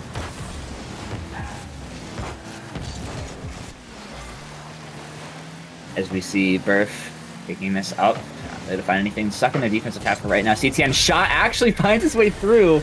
As I was talking about Superiors being the more dominant team, that's a beautifully placed shot by CTN to put them up by a goal here in game one. Hey, the sub comes in and makes some noise, but I will say with having that sub, it does cause for a little bit of, missed opportunity is what I'll call it, because it's not like they knew before today started that this was going to be a change. They found out right before the game started, and 40 comes on in and knocks one down. It is now 1-1. So with a late substitution, sometimes that can cause for a lot of disruption on the field because you're not 100% certain where to go, how to play with the other teammates, and it can just definitely cause for havoc. But right now, I don't see that playing out. It is 1-1. CT Nivlak put his team up 1-0 early, but now it is back to 1-1 thanks to 40. Yeah, Sonder almost putting another one through. Pressure coming on the back line. CTN trying to clear this out. Gets that actually over two players. Berth on his back foot. Trying to counterattack. Two players commit for Flyers. Leaves some open space for Sonder. Dancing around the defenders. Gets it around two. Only goes as far as CTN, who actually has a counterattack shot. And CTN, second goal, 2 for 2. Right now is the lead player actually for Flyers. Ladies and gentlemen, I might have to hold my tongue. The Flyers are flying high. CT Nivlak is on another level. He ate his Wheaties this morning. He put on his best suit. Every good analogy that could happen for him is definitely rolling out for him right now because he has got it together as he is almost able to stop that there as the Superiors continue to push ahead and bring it back. It is now 2-2, even 3 minutes on the clock. 40 not letting his team slip away here. Two instant responses within 5 seconds of CTN scoring. He's coming alive for his team right now. It's been the story of CTN versus 40 this game so far. Kind of quiet from the other players. We'll see how that pans out. I don't think it's going to be the story of this series, especially this Superiors team. When they start feeling it, they're really good with finding each other and just being a triple-headed threat on offense. But yeah, again, so far it's been 40 just kind of capitalizing off a kickoff. Spurf will be finding one here. Doesn't have any boost. Leaves it for 40. Gets a little bit of offense out of it. Kicks back up middle. Burf to himself. What does he have? Only air dribble to the corner. Stricky still able to get a touch on it. Goes as far as Saunders. Shot's just wide, and that was an open opportunity for Superiors that they might want to have back. With 2 minutes and 10 seconds remaining on the clock, both these teams are looking a little even right now. We thought that maybe the Superiors would come out swinging a little bit more heavily handed, but they might just be playing the ball field right now, just kind of playing things out, getting comfortable with where they're at. Because right now they're definitely not being too enforceful is what I'll say. But the Superiors are still doing a great job trying to get the ball around to their teammates nonetheless. 40. Corner redirect doesn't find its way through. Burf. Off the backboard, pressure mounting. Saunders shot. It is tucked away. And they find a 1-goal lead here in game 1. And Sonder, the pickup from November 1st, is continuing to do what he does best and help this team hold on and push towards those victories. As 40 gets a good kickoff, Tricky takes it off that sidewall. Sonder just clears it away, gets it past Prussia. CTN is now there to slow it down at midfield. Prussia gets back up, met by Sonder. A little bit of bullying happening up top. Yeah, and I did just get word that, yeah, especially for play-ins, if you're out of top 10, you don't qualify for them. And Flyers are now out of top 10. They are, I think, like 11th or 12th. So yeah, this match, they still have the major, but you can't always count on lower seeding teams to get a high major run, because I mean, there's a reason why sometimes they're lower, other teams are higher, and it's simply just sometimes they're better. And you're going to be going up against those teams in the major. Burf, looking to increase the lead. Not able to find it. Dribbles past one. Stays on it. Gets a pinch middle there for Sonder. Able to find the angle. Tricky there to cut it off. Prussia. Looking for CTN. That's a dangerous bounce up middle. Burf shot high. Prussia on his goal line. Slows it down, but it's not enough. It bounces. He can't get around it. And Burf cleans it up, making it a 2-goal lead for the Superiors. That was sloppy, but Yeah. it went in. That's all that matters. Now the Superiors a little bit more comfortable, up by 2, 31 seconds. They're doing a little bit more what we thought, but still not quite what we expected. Oh, well, Tricky just finds one out of the As kickoff. I said, not as we expected.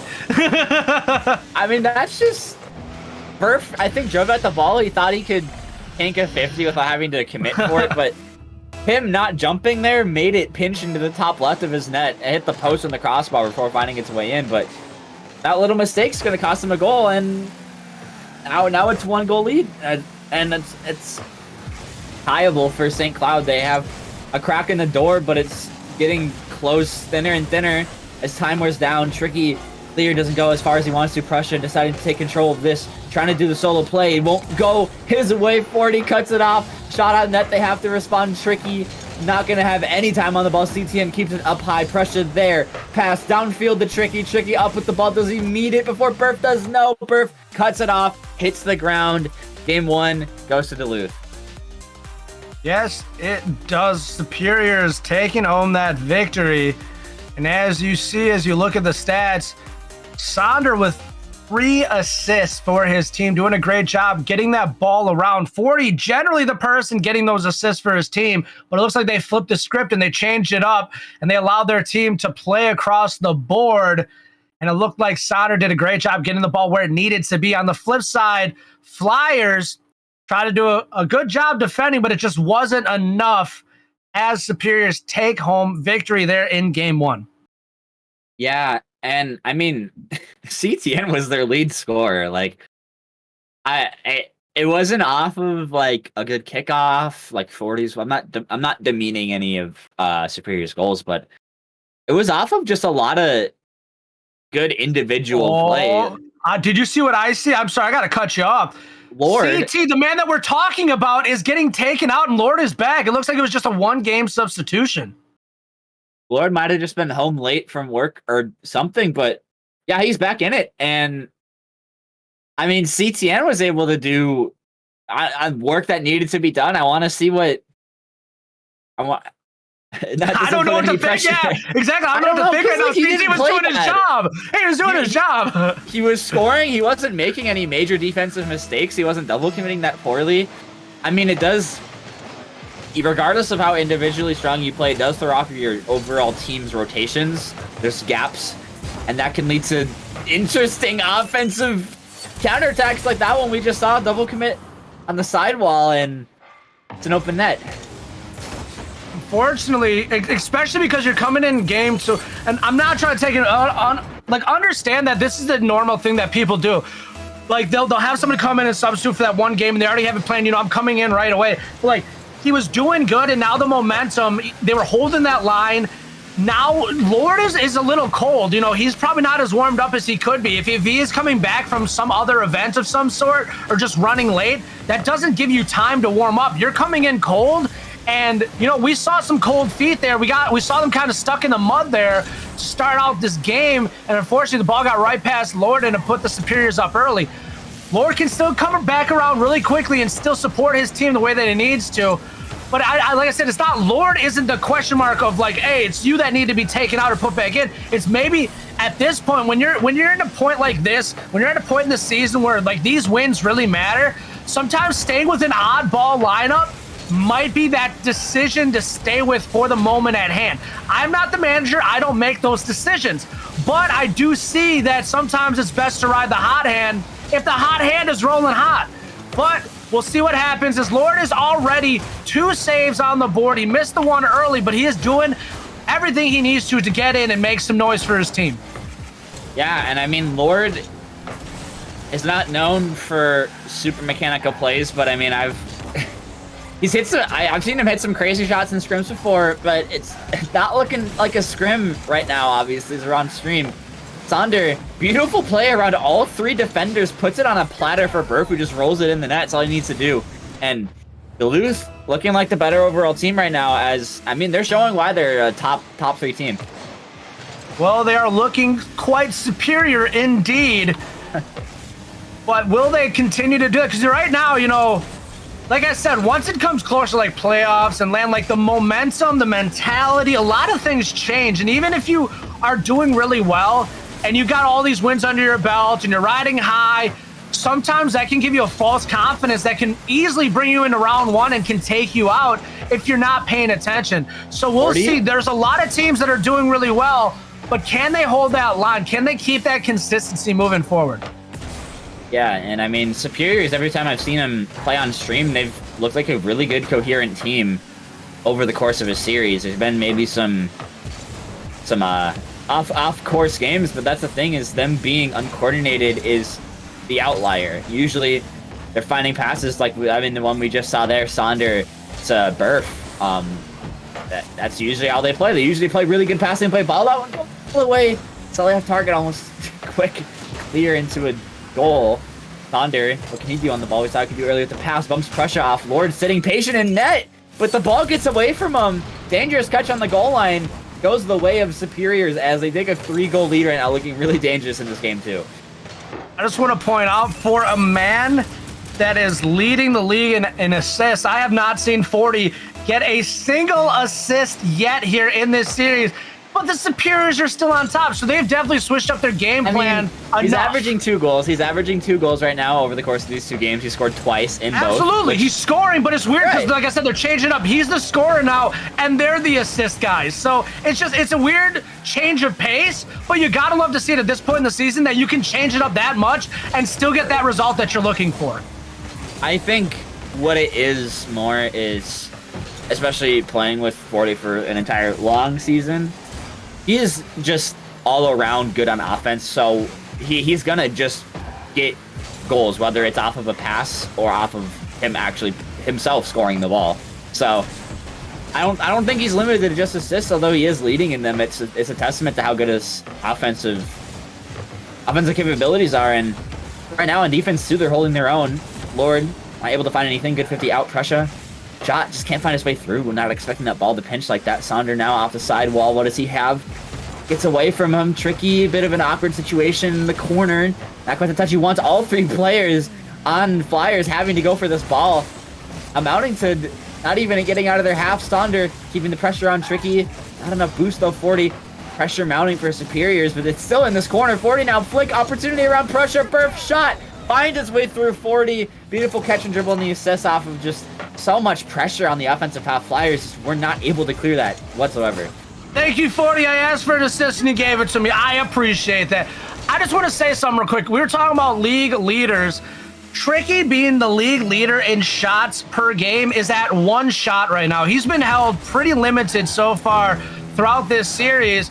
Being a league leader, like I said, sometimes seeing those stats and seeing them identified as league leader, sometimes they're just out there, they're just playing ball. But when you start to take note of it as a commentator and you start to see that there's holes in the equation, it's just they're playing differently this game. It's not that they're playing bad. I'm not knocking them and saying, oh, they can't do what they were doing.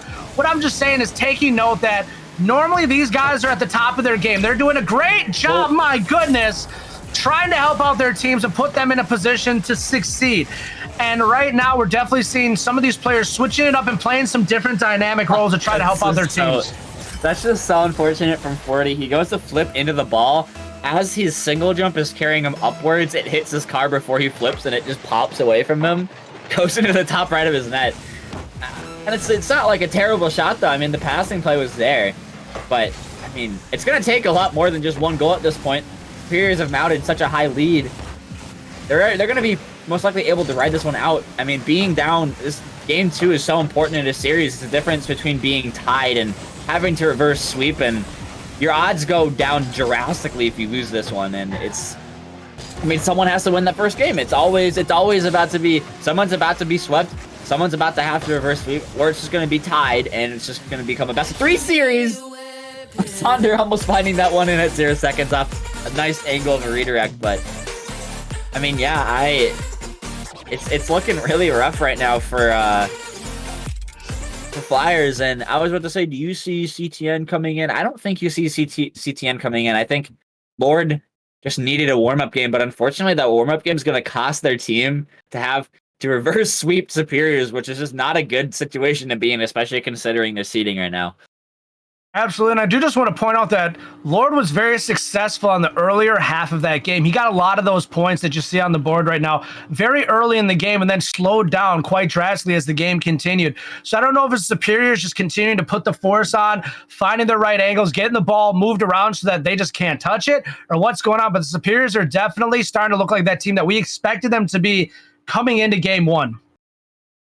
Yeah, and especially you were talking about Tricky. He especially in that game 1, it didn't look like he had a lot of shots. It might have had 2. I didn't really remember very well, but especially this game, only 1. And it's when you have that player that's usually there to just pelt the net to try to just break through. And even though some of those shots might not lead to goals, they just lead to pressure, and then it leads to a goal, which he indirectly, well, not really indirectly, he doesn't directly contribute to an assist on the stats, but just mounting those shots over and over again can lead to nice goal contributions, but hasn't really been there. And it's not like it's just him either. It's this entire Flyers squad, aside from CTN, game 1 has been kind of quiet score-wise. I mean, Prussia put one away last game off of just an unfortunate touch from 40.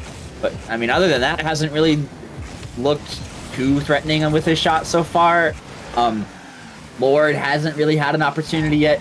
Tricky only had 1 shot that last game, so it's not just one player on Flyers. It just seems to be an entire team that's just kind of gone a little bit quiet. But, I mean, they're not looking to give up. That's a beautiful save on the top corner shot.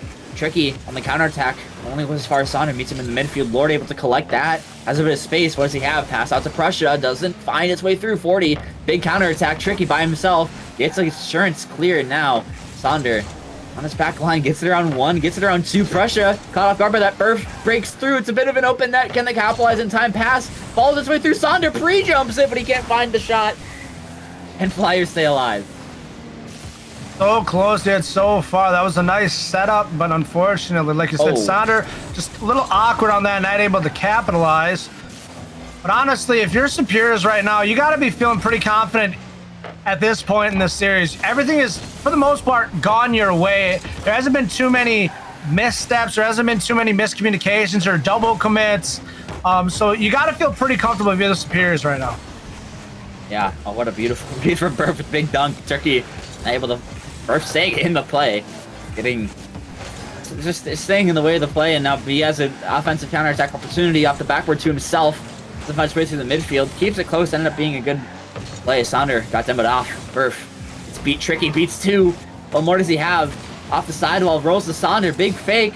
Now Pressure pre-jumps him. Can't get the ball away. Lord awkward touch in the air. Can't stay behind it. Big counterattack opportunity right now from Superiors. They're on the offensive foot. That's a big whiff. Lord, though. Pass up field met by Burf. Now bounces down middle. Lord backward. Gets demoed out of the play. Sonder to the backboard. Double tap. Blocked away by Pressure. Burf now keeping pressure. Does he have Pressure staying in that, not letting the ball get past him? 40 will find its way through. Another big whiff coming out on the side of Flyers. Still in their corner. Burf shot wide. Sonder there to collect, but it's off the crossbar. 40 with the cleanup. Demo comes through for the reassurance. 40 top left. Puts it away. Superiors up 1-0 in game 3. This is not the situation you want to be in right now if you're Flyers trying to claw your way back into this series.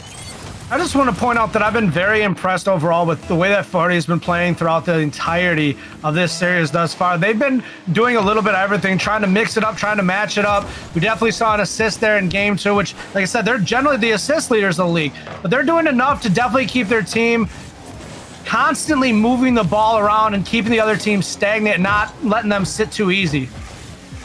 Yeah, and I mean, I personally thought 40 was going to do well in Challenger. I thought he was already at that level, especially towards the end of Rising Star, with the way he was just speed to the ball. I saw him in Combines as well, playing in just really high-level lobbies. Lord, though, sneaks one through with the 50 coming out from the corner from Prussia, and all of a sudden now they don't look so helpless. Tie game with 2 minutes left, and it's anyone's ball game at this point. Apparently, we can't talk about 40 anymore because when we do, he gets stuffed and the ball goes in. So, ladies and gentlemen, without further ado, it is now 1-1-2:05 on the clock. Welcome to Midwest Championship Series. Welcome to Rocket League, and welcome to maybe the comeback for Flyers. Is Tricky, has another opportunity finding a shot. Won't come anything off of it. Burf, beautiful doink out. Leaves it for 40. Just quick on the ball. Flip around Tricky. Goes under. Can't quite get it through Lord. 2 players going for Superiors. Burf on the way by himself. Alls enough time for his teammate to get back, and they stay alive. Only so long, though, but that clear. Having a lot of reassurance. Burf redirect just off target. Finds the second touch off the ramp bounce, but the offensive counterattack comes up short. Now they have to play some defense of their own. Burf flick. Big flick downfield. Stays on it. Big touch to the backboard. Goes middle. Saunders shot off. I actually passed it to Burf. I didn't even realize that was what they were going for. I was really creative with that pass, but unable to find anything way through. And how many times have we seen this where Superiors just lock up a team in their defensive half? It doesn't matter if it's on the corner or on the backboard. They're just always so quick to the ball, and they just can't get it out. They can't control it. They can't boom it. They're just in your face, and they're just so annoying. They're absolutely suffocating the defense right now. They have put the pressure on that chokehold now for at least a minute consistent right now, and they are still on that 50. So they're still on that side. They're still there. They're still adding the pressure, and they almost just had an opportunity there. Tricky just trying to breathe some air. Give him some air, people. And they finally find some, but on no boost on any of the players. It's only going to last a couple seconds, and it's right back into Flyers half. How are they going to play this? Pressure out, clears it wide, takes control, met by Burf, pinches out middle. No one able to collect that on either side. Lord plays it around 1, leaves it for the middle. 40, pouncing on it already. Crossbar shot denied by Pressure. Able to get there in time just barely, and they still have offensive pressure. Pass goes middle. Pressure on his back foot again. Takes a touch out, glides it out to the midfield. Lord keeps it up. Flick finds its way through, and they score at 0 seconds. The counterattack, the last possible moment of the game. They win it, and we go to game 4. What a way to end it and keep your team alive. Lord, this is why they made the adjustment. It's because they knew Lord was that player that they needed right now. But the thing is do they still need CT? That's the question. Or do they have it figured out? That's the other question. You know, there's a bunch of variables coming into this series right now. But I'll tell you this, the Flyers need a win.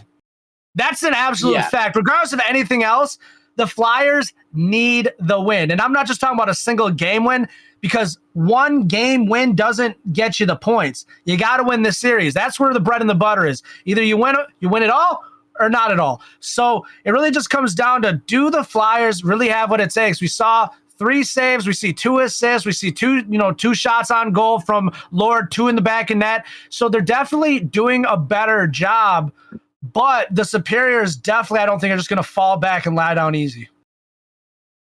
No, and I mean, for that entire game, they were basically, they were on the offensive foot. I mean, they have obviously more shots by a pretty good margin over the Flyers, almost double. Tricky only being held to 2 shots. Tricky, I don't think I've seen him put away a goal yet in the series, so we might see him wake up in game 4, and they're going to need basically everybody to wake up, because this Superior squad, I mean, they win that, but they were just squeaking by, and that's putting it favorably for them. I mean, it was really rough, especially Superiors, once they kind of got their, every single time they got the ball on the offensive half of Flyers, it was there for a good at least 40 seconds to a minute. And I think, although CTN did score, Superiors ended up scoring a lot. And aside from that game, when I feel like Lord was getting his footing a little bit more, they've been able to at least keep the shots off of the goal line, but they still haven't really been finding their way past this just offensive line that Superiors build so quickly. But right now, Superiors finding themselves on some defense here, but it doesn't last very long. Burf, air dribble over 1. What does he have? Pass gets blocked off by Tricky. Goes up high. Air dribble. Pass only goes as far as 40. Actually gets a dunk on it. Now out to the middle. Free jump doesn't find its way through. Awkward ball in the midfield. No one really able to go for it. 40. Clearing it out, giving his team time. Burf back out to 40. Now starting a counterattack, trying to get some offense. 40, big beat in the midfield. Tricky there to meet it, though. Saunders so quick to it. He does actually meet him in the air. 40 shot under Lord. And as just what I was talking about, every single player in that play on Superior is getting involved in offense in some way. And they mount just a whole team attack, and it's just so overbearing for Flyers, and let alone Flyers, any team to deal with. And they find themselves up 1-0 in game 4. And as we look across the board, I'll just say this. If there is one player that I want to see more from in order to really make a differential and really, make that mark, it's Tricky. I need to see more from Tricky in this series right now if I think the Flyers are going to be able to take this series, I should say. Because they are definitely pretty close to their backs against the wall. Like you said, they scratched and they clawed. And as I'm saying that, Prussia gets a goal. But they scratched and they clawed for that last win in that last game. And it looks like they're trying to do exactly the same just now. But instead of scratching and clawing, why don't you just grab hold and take control of the situation that the Superiors think they have in their pocket? Yeah, and that's a quick response off of another, I think every single goal last game from the Flyers was a counterattack goal. A dunk from Burf almost just going absolutely in the net. But, I mean, every goal was off of a counterattack, even down to the 0-second one. That's another one where it's just a string of 2 or 3 touches and it's in the net. They don't need to stay on the offensive side for long if they just put it away with 1 attempt. And, I mean, you'd like to be more comfortable in this game, playing a little bit more, I guess, even possession, because it's usually just a lot of Flyers pressure. A lot of Flyers offense is Tricky on his last leg, stays in front of that ball, stays in front of the goal, gets a save. And not the same story can be said for Superiors, as Prussia yet again is there for a shot and a goal as they lead here in game 4. Prussia doing a great job getting involved and getting those goals for his team. He is 2 for 2 and leading his team right now. We'll see, can they do it? Can the Flyers continue to hold on, or will the Superiors start knocking back? They're only down by 1, and this game is completely within grasp. Yeah, and I mean, what a story from Flyers right now. Because commending their effort to just stay alive. I did say 3-1, but I mean this is looking really tight right now. Both of these teams on just such close score lines ever since those first 2 games, and it's been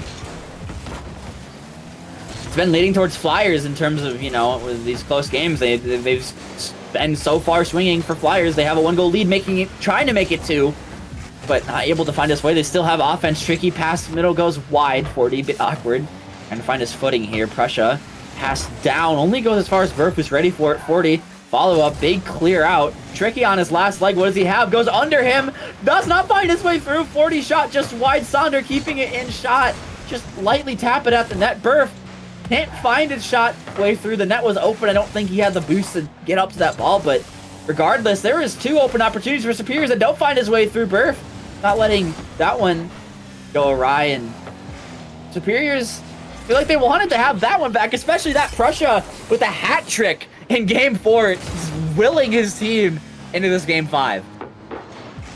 Prussia doing a great job, and as I asked Tricky to get more involved, he has 2 assists on the board. And it's definitely getting more involved here in Game 4 as the Flyers are trying to bring it back for the reverse sweep. On the goal line, I want to commend the bumper on the goal line to clear that way through, because there is no way Prussia shot falls if the net doesn't get bumped there. I'm pretty sure it was Lord. Tricky and Lord do have the same R, so I can't really tell super well on who's who, aside from their name tags, but pretty sure it was Lord on the back line who got that bump just to make sure that shot fell through. And Superiors, they had an opportunity earlier to tie up the game, ended up 2 shots ended up just not falling their way through, but now they're looking to just stay alive. 2 goals, lots to come back from, and especially with only a minute left to see what they have in the tank. Lord trying to slow down 40. They both miss, however. The ball is now set in that back corner. Prussia clears it away. As the clock continues to dwindle down, the Flyers are looking like they might be taking Game 4 here, as we have seen a resurgence from Prussia with the hat trick.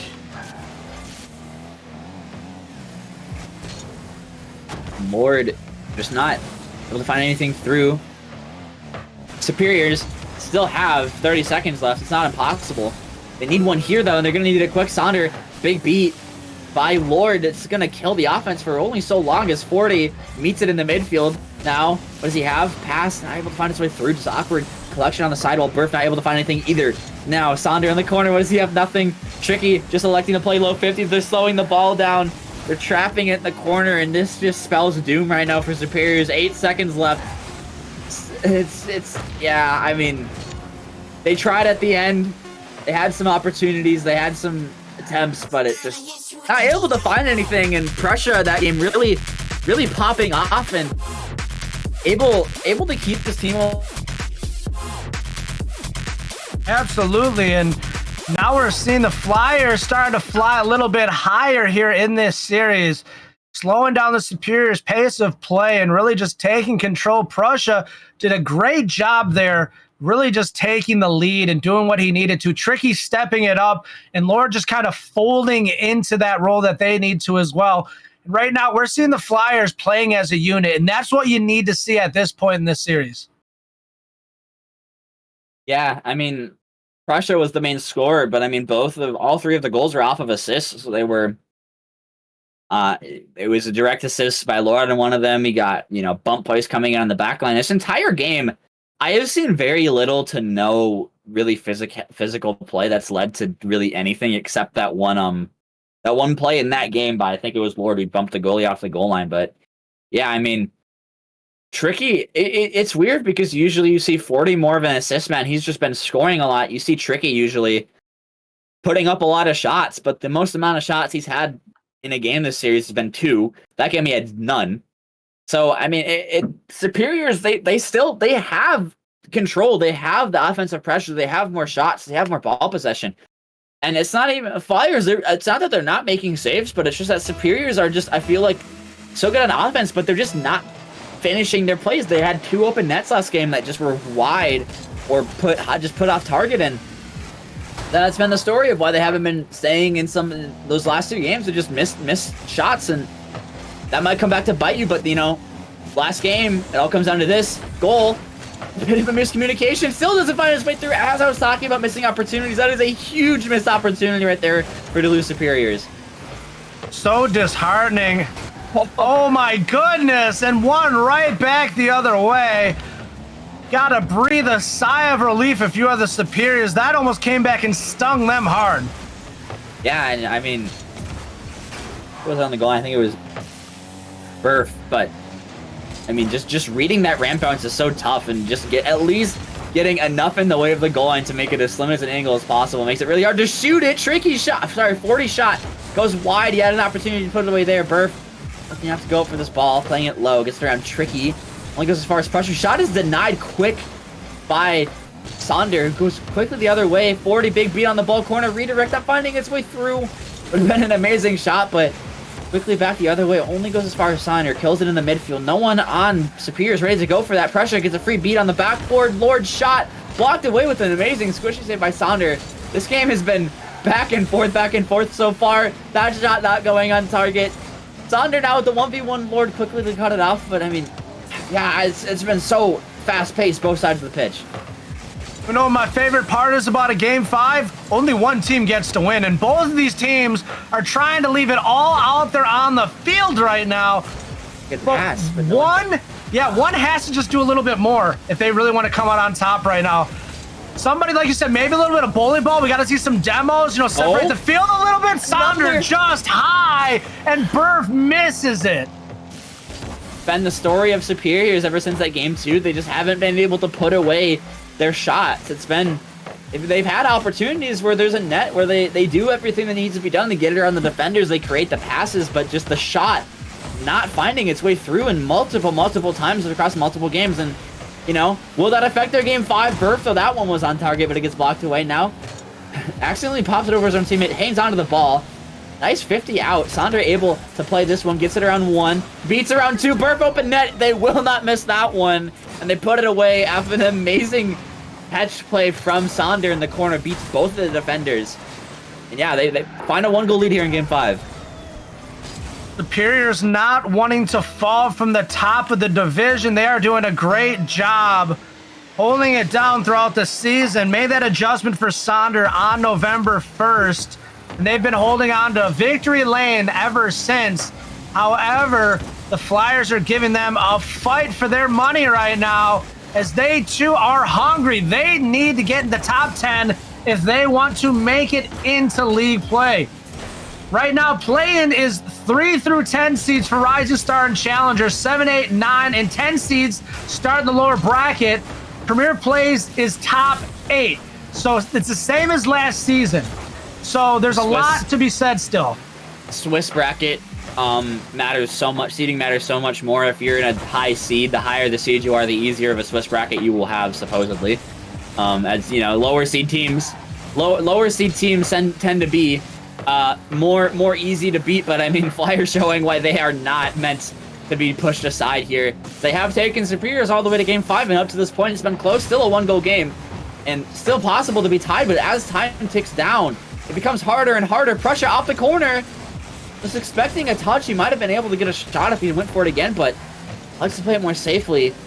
That's an amazing reaction by Lord there to get the doink downfield. Only goes as far as 40, though. Big, good, smart collection in his corner. Not letting him throw the ball away. Pressure bumped off. Time for Sonder. Big clear downfield, giving his time even more time to breathe and more time ticking off the clock for Flyers every single second. It's gonna matter. As 40 dancing around defenders, goes the 1v1. Sonder, pass, shot, blocked by Tricky, but holds his line on the goal, and they stay alive here in Game 5. There's not much time left if the Flyers want to strike. I mean, anything can happen still at this point as Prussia gets that beautiful save there, but can they get it away from the front of goal as the Superiors are just hammering away? Yeah, and 40 shot also not finding its way through, but they don't need a goal. They just need to not get scored on at this point. Beautiful fake out from Prussia, dancing around defenders. Burf gets a pop out, and 40, a lot of open space here. Has boost, has the ball, fake, puts it middle, bump does not come through. Prussia now on the counterattack, Tricky leading the helm. Big dunk by Sonder, almost finds its way through to the other end of the net, and that one big defensive play might be what Superiors need to close out this Game 5. Burf electing to drop it, big clear out. That's not what they need. They need the ball Now it's in the hands of Superior. Sonder gets it around 2. Tricky on his last leg. No boost. Has a ball, though, to play with. Puts it middle. Prussia not finding any forward momentum. 40 meaning it in the midfield. Lord keeping it up. Sonder passes it down to his teammate, and that will be Game 5. An amazing closeout for Superiors. But, I mean, you have to commend the effort from Flyers, especially being as low-seeded as they are. I don't think... I did not expect it to have the legs like this. And, I mean... It just sucks that that with the way the season is, they don't get anything extra out of it. You took the second place team to Game 5, and you get as many points as if you got swept. Yeah, I just want to state that, you know, Series 2, we expected it to possibly go to Game 5, and we got a sweep. Now here we expected there to possibly probably be a sweep. Let's be honest, going into it. Yeah. But then we get the full 5 games. So, you know, this is Midwest Championship Series. They twist our tongues and get us all held up on our own because sometimes we just can't put it together. You guys keep us on our toes, that's for sure. And with that being said, I know we still have one more series that we need to bring you here tonight. We do, in fact, have the Chicago Jungle taking on the St. Paul Senators. That is going to be Ari and Stewie handling the mic. I'm Joseph the Voice. I'm going to be signing out. We're going to take a quick break, and we'll be back just shortly.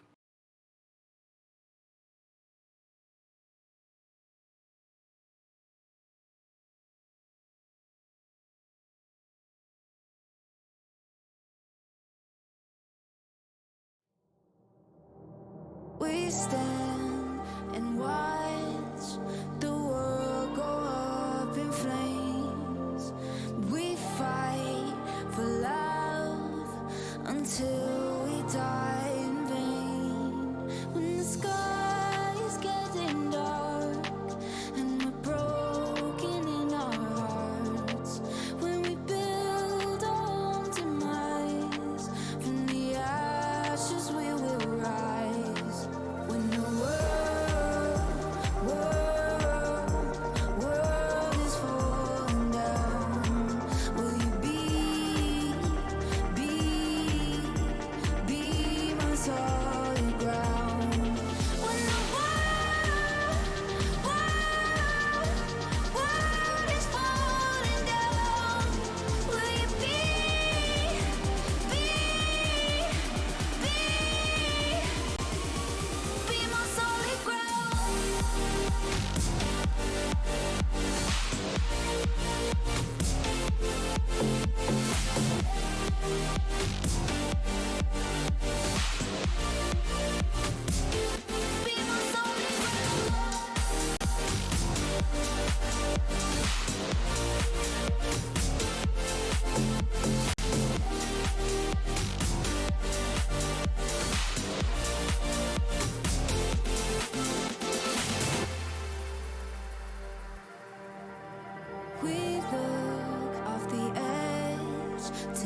Well. Ladies and gentlemen, welcome back to the final matchup of the night. Chicago Jungle and the St. Paul Senators.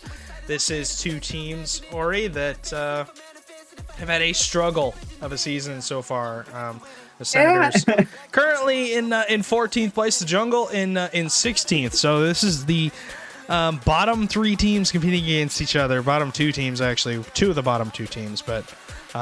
the good news is St. Paul, if they win, they can jump up a spot, but with other things happening around the league, you know, you can't change too much. But St. Cloud Duluth series, you guys were treated, definitely. You got a good one there. I did not, watching that, I was kind of rooting for St. Cloud. I did not expect St. Cloud to push that to Game 5, so shout out to Prussia and the guys for doing that. But Duluth came out with the victory, the team that is, you know, tied right now, obviously in first place, tied for first place is showing why. But Stewie and Ori back on your screen, and I'm excited to see what we got out of this series. It should be a good one. Yeah, and I mean, although they're all bottom teams, I mean, that point differential is 15 points between St. Paul and Jungle. Jungle's still only amassing 1 win this season, and they're also playing with looks like to be a sub. Deluxe. Yeah, Deluxe. 2 subs. Yeah, 2 subs. Because I don't see. Stratus is here. I see Stratus. I was looking at the. So yeah, one. It's lobby. 2 subs. Yeah, it is 2 subs. All right. Indeed. So, you know, not the best for Jungle, no, but we'll see what happens. I honestly, gonna be honest. with the subs, I mean, Jonah's not a bad player, but you have to understand he's replacing Conundrum Effect. So I don't know how well it's gonna go. I mean, he already almost got a goal off the kickoff. Rainy Nut. They're all in battle busts. We are. I don't, guys. Fortnite Racing has not come out yet. They're all in battle busts.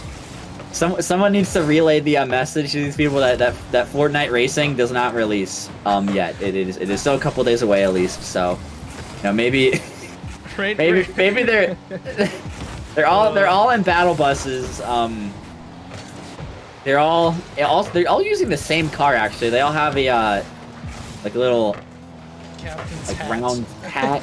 They all using the gold rewards decal, and they're all using the battle bus balloon antennas. Oh my god! With the Jonah doesn't find the open. Brandon, they're also all using the same. Not all of them are using the same boost. Lyrics is using standard, but that Gold Rush. I forgot Deluxe Drew has Gold Rush. That is Gold Rush. That is indeed. Not used to seeing that in these lobbies, but no, definitely not. But I know. Obviously, Jonah, Power, and Stratus on the side of the Jungle. Only one starting player. Jonah and Power are... is Bayno Power's a starting... Pretty sure he's a starting player. Yeah. Him and Stratus are the only two, and then one sub in Jonah. But Jonah is the high pick for Rising Star, so we saw what he can do last night. But it's an interesting strategy from the Senators who... are wondering why they made that car choice, because they get punished. They get punished right away on a dunk from Stratus. That's a beautiful read by Stratus. Absolutely no fear pre-jumping for that. And yeah, I mean, hasn't thanked the bus driver. I love that. That's so good. Man. I mean, they might get one quick off. A kickoff, that pinch goes awry, and it's so hard to cast this game seriously with these cars are just like ferocious. But I mean, yeah, I'm expecting, even though St. Paul are a lower team, I still think they can honestly, just the fact that, I mean, just the sub is gonna play so much into that. Lyrics just not able to find the back of the net off a beautiful pass. The shot was there, but I feel like Conundrum not being there is just gonna, that's such a big role to fill. So I don't know. I think Senators, depending on how seriously they play this series, they can sweep this team. Stratus showing why. Oh my god, I'm at a loss for words at that. That was just put glue to the front of his car because that ball was just stuck there. Pinch off the crossbar. You cannot.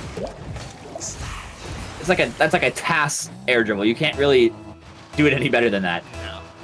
And, well done indeed for Stratus. What's the second goal in for the Jungle? good, obviously, with Stratus stepping up, but he's been playing a lot of Premier lately. It's helped the jungle a lot, actually. And I believe is starting on their roster, subbing top pretty much every single week. But as the demo on the other side of the field will give Stratus his third, and jungle are running away with this. And I don't know what St. Paul's doing at this point with the car choice. I may want to hop and do a different preset after this. Yeah, maybe. Or you can maybe do what Pink does and just do it mid-game in between a kickoff. I don't know how he does it so quickly, but yeah, he's done it. He has done it before. He has left right as the ball went in his net and then came back before the countdown even really got halfway done, and he had a preset change. So, you know, maybe St. Paul might elect to do a quick preset change, or you know, maybe they might just keep their squad rolling with the battle bus, but we'll see. They have not been able to mount a goal. It's been mostly Stratus as well on the offensive side. I feel like if we can shut down him, it's going to be really hard. But yeah, they haven't, aside from that one passing play in the midfield, didn't follow its way through. It's been really quiet. There hasn't been a lot of offense, or at least a lot of threatening offense. There's a shot there, but it's just tapped at the net, easily saved away by Jungle's defense as they look to try to start a counterattack here. Over one open net, finds his way through, and they're not over yet. Oh my, and it's that. Of course, it's that goal. That goal explosion they have. Actually, that's my least favorite goal explosion of all time, by far. Out of every single one of them, the one that just eats every single car on the field. I do not like that one. Not a big fan of it. Not gonna lie. But, I mean, honestly, out of all the goal explosions from these kind of cars, I don't really expect anything less. Yeah, I don't really expect anything less. Pretty similar. Jonah, he's trying to make us expect him to score more goals. That big demo clears his way through. Lyric goes completely missing on that touch, and the demo's for nothing, but they do keep offensive pressure. Absolutely nobody, though, on the ball. On the side of St. Paul for that ball.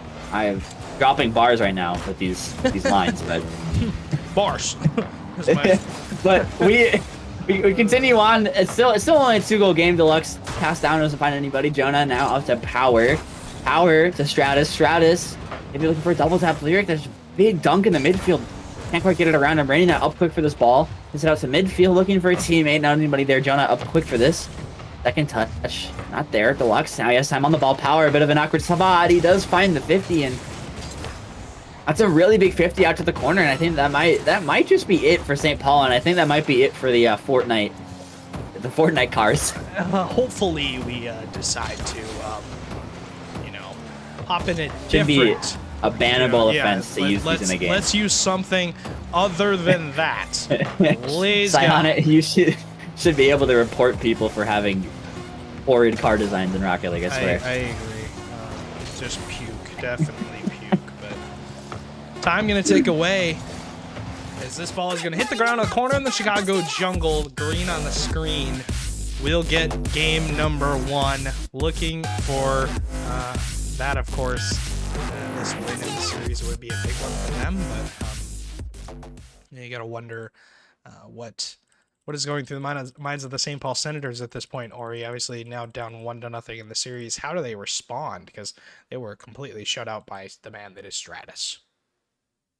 Yeah, I mean, Stratus, all 3 of his goals were pretty, especially that last one. That air dribble is just beautiful. You can't really cook it up any better than that. Exactly. Pinch off the crossbar. I mean, this is about as good as you can get it. And they're showing why he is a premier level player. And 3 goals, all of the goals for his team, and they, oh my goodness. No. It's like they have a no.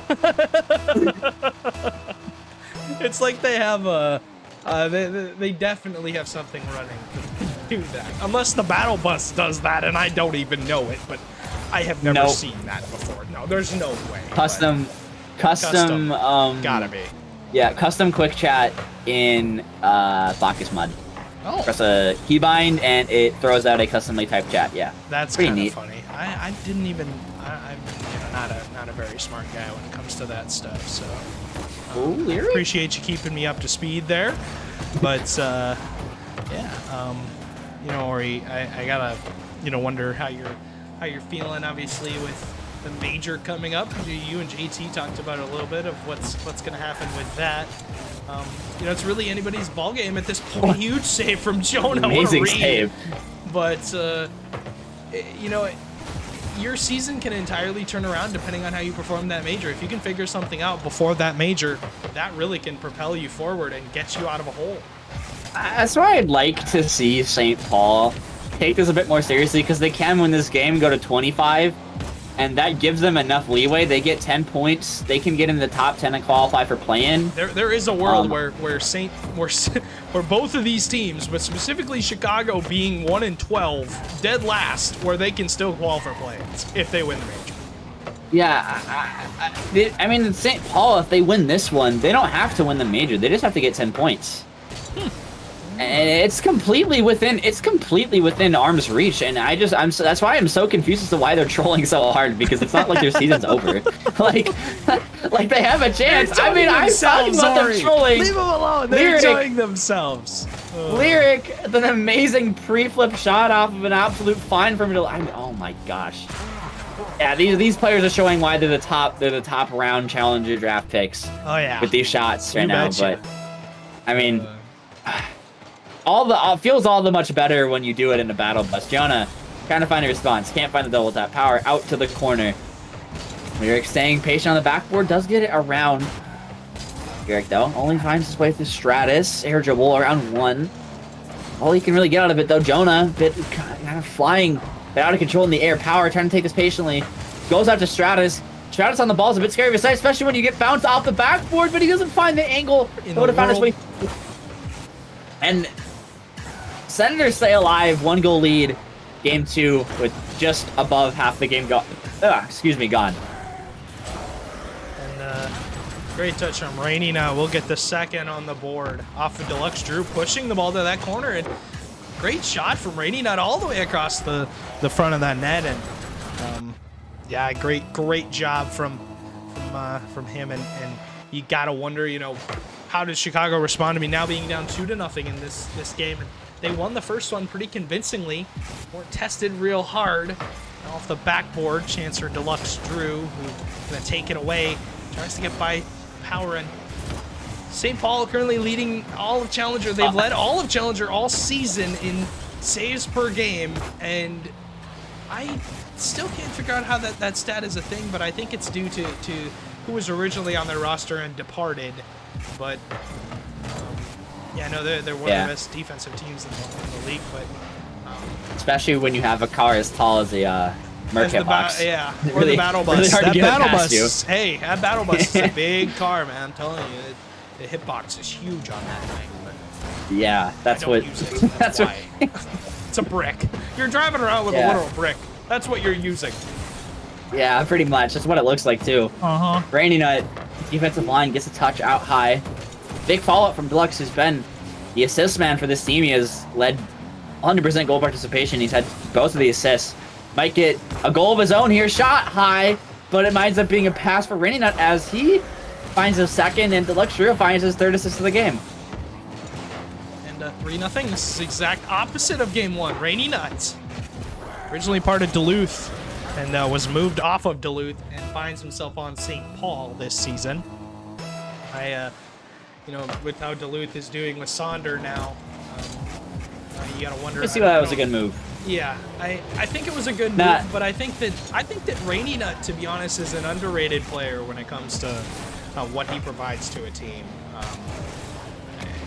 Really, you have to, look at players for what they bring and not, sometimes not their true value. But Jonah has been very valuable in this series so far. A great save on the goal line, but he can only make so many saves before his teammates, give up an opportunity or don't make a saves themselves. But it's been a complete opposite from game number 1. It's been in the entirely different direction.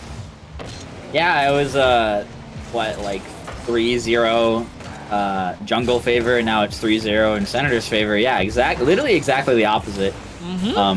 Lyric in a 1v1 pop over, knock it over Power. Flex it on the side, takes it slow. Lyric quick to pop that back out to Rainy. Speed on that challenge, not expecting that one. Drew almost finding its way through, but Jonah, again, like you were saying, another defensive save from him. He has been more of a brick wall than any of the Senators' cars have been on defense so far. Stratus, good chance. Gets a flick over to Luxtru. Stratus gonna get one on the board. I love the goal after the celebration. You can see Stratus's car just sit there on 2 wheels, and he hangs on to it for a while. It's kind of cool that he did that. But 14 seconds left. Do the Jungle have a chance? They gotta get one off the kickoff. Would be absolutely massive, Jonah. Straight away gonna win it. Power going for a bump. Stratus can hit the backboard. 5 seconds. St. Paul just have to hang on for 2 more. They do exactly that. St. Paul gonna even us up at 1 apiece. Stratus gonna look to score 1 at 0. Won't get it. The Senators gonna tie up the series at 1 game apiece. Yeah, I mean, I really want to wonder what are Jungle like thinking right now, right? Like you can't let the goofy team really affect your mental, but it's really hard not to when they beat you. You know, like I don't know. It's not like it's impossible for Jungle to win. Like I mean, especially when Stratus is popping off as hard as he did in game 1, if he continues to have that production level, I think he can definitely will his team to more game wins here. But it's just so hard playing with, especially without Conundrum Effect. He's also such a good all-around player, can provide Stratus a lot of space on the ball. But right now, it's just Senators just look like a better overall team. And you're talking about Rennie not being underrated. Here he is in game 2 with 2 goals and really helped his team there, along with Deluxe Drew. Just had nice passes all around. So yeah, I'd like to agree. Rennie, that's a good all-around player, and he's not like individually flashy, or they are using this quick chat for every single game. they've yet to miss it. It's great. I love it. Yeah, I mean, all-around player. He can do offense. He can do defense. He can it's just all-around solid. He never really has a bad. He's usually all-around solid on the ball. He can't really do anything too crazy, but his touches are usually pretty solid. Wherever he decides to put it, even if it's in the corner. Eric's gets to it in time now. Yeah, I mean, what are you thinking on the side of Jungle? Are you just ignoring the atrocity of the other team that you're going against? Are you letting it get to your head? Or are you just trying to focus? You're just trying to win this game? Or you also of the mindset? Are you just playing more casual? You're just having more of a fun time? Because, I mean, even if I think, yeah, there might be a world where Jungle win the major, but I mean, I don't think we're living in it. If they win this one, they get put at 10 points. They can win the major, and they will. Yeah, they still won't be top 10. So I don't know if you know, like what's the mindset, especially with a play like that. What's going through your head right now? That is a tough thing to think about. Power doesn't make contact. Free goal for the Senators. I don't know that goal. There's all the most obnoxious goal explosions. You have the dabbing Reaper By far. coming out. You know, I think you're thinking about just getting a win. I don't know if it's... I mean, you're focused on the game, obviously, with the shenanigans that St. Paul are using to mess around a little bit. I think you're thinking about, you know, what it's going to take to get a W on the board and get another win instead of worrying about your other aspects of the game that's going on. I would hope you're focused on the victory and that at hand. I think for St. Paul, it's got to be the same thing, getting a win on the board and not really worrying about what Chicago is doing. But Stratus, you're gonna have to worry about what Stratus is doing. Yeah, give him solid. Give him any time on the ball. He's gonna find a way to make it threatening. It's a beautiful pass off sidewall, top left. Just picture, man, training pack shot. Just drew it up on the board and put it into play. And the Stratus has just been automatic. I mean, like I said, you know, his team in Challenger hasn't been doing well. He's been performing well in Premier, and I think that's a testament to how good he is. Flip reset in the midfield off the ceiling. Trying to cook something up in the midfield there. Doesn't find his way through the Deluxe on the backboard. Pass out to Lyric. Ooh. Redirect. I mean, Deluxe Drew's passes this entire series have been just very on point. Yeah. He's been really, really good with moving the ball to his teammates. Done a good job of making sure they're engaged and they're getting their chances. I mean, you see, Lyric or LJ, whatever you want to say, is been very good as well with receiving those passes and putting them on target, getting good opportunities for Rainy Nut to clean up. But the St. Paul team really could be very good for me if they took things a little bit more serious. But Jonah, don't fret too much, my guy. That's one you're gonna not want to watch. I am sorry that is going in. Lyric. Oh boy. Lyric saying, "Dad, is this real? Is this real?" Ouch. I'm that is tough. Definitely. But... What happened with that ball? Both players going up and not even getting close to making contact. Stratus might have been in it. I don't know if that was an off the post or not, but that's just unfortunate. Power off the ceiling. Reset. His teammate doesn't find his way through. Lyric now. This time on the ball. Doesn't really get the touch that he wants. Stratus staying on it. Controls it around 2 players. Deluxe Drew on his back foot. 1v1 Stratus. Nice Holds his back line. Really hard to get it through such a tall car. They really put the brick in brick wall when you're playing with a Merkit box. Nice shots. Another good passing play coming out from the centers. I don't know how many times I'm gonna have to say that, but Rainy Nut, beautiful off the ceiling. So hard to read that, and Jonah just can't really tell what's going on with the ball. 2 players look like they're gonna make contact. They don't. The bounce itself was already awkward enough. So not much you can really do there. St. Paul, they're just working more as a unit. I've already said this before, but passing plays, everyone kind of on the ball. They're all making good defensive stops, but yeah. Stratus gonna tap it forward. Good catch from LJ. And not gonna keep on the ball though. Jonah pressing the advantage. Stratus dunking.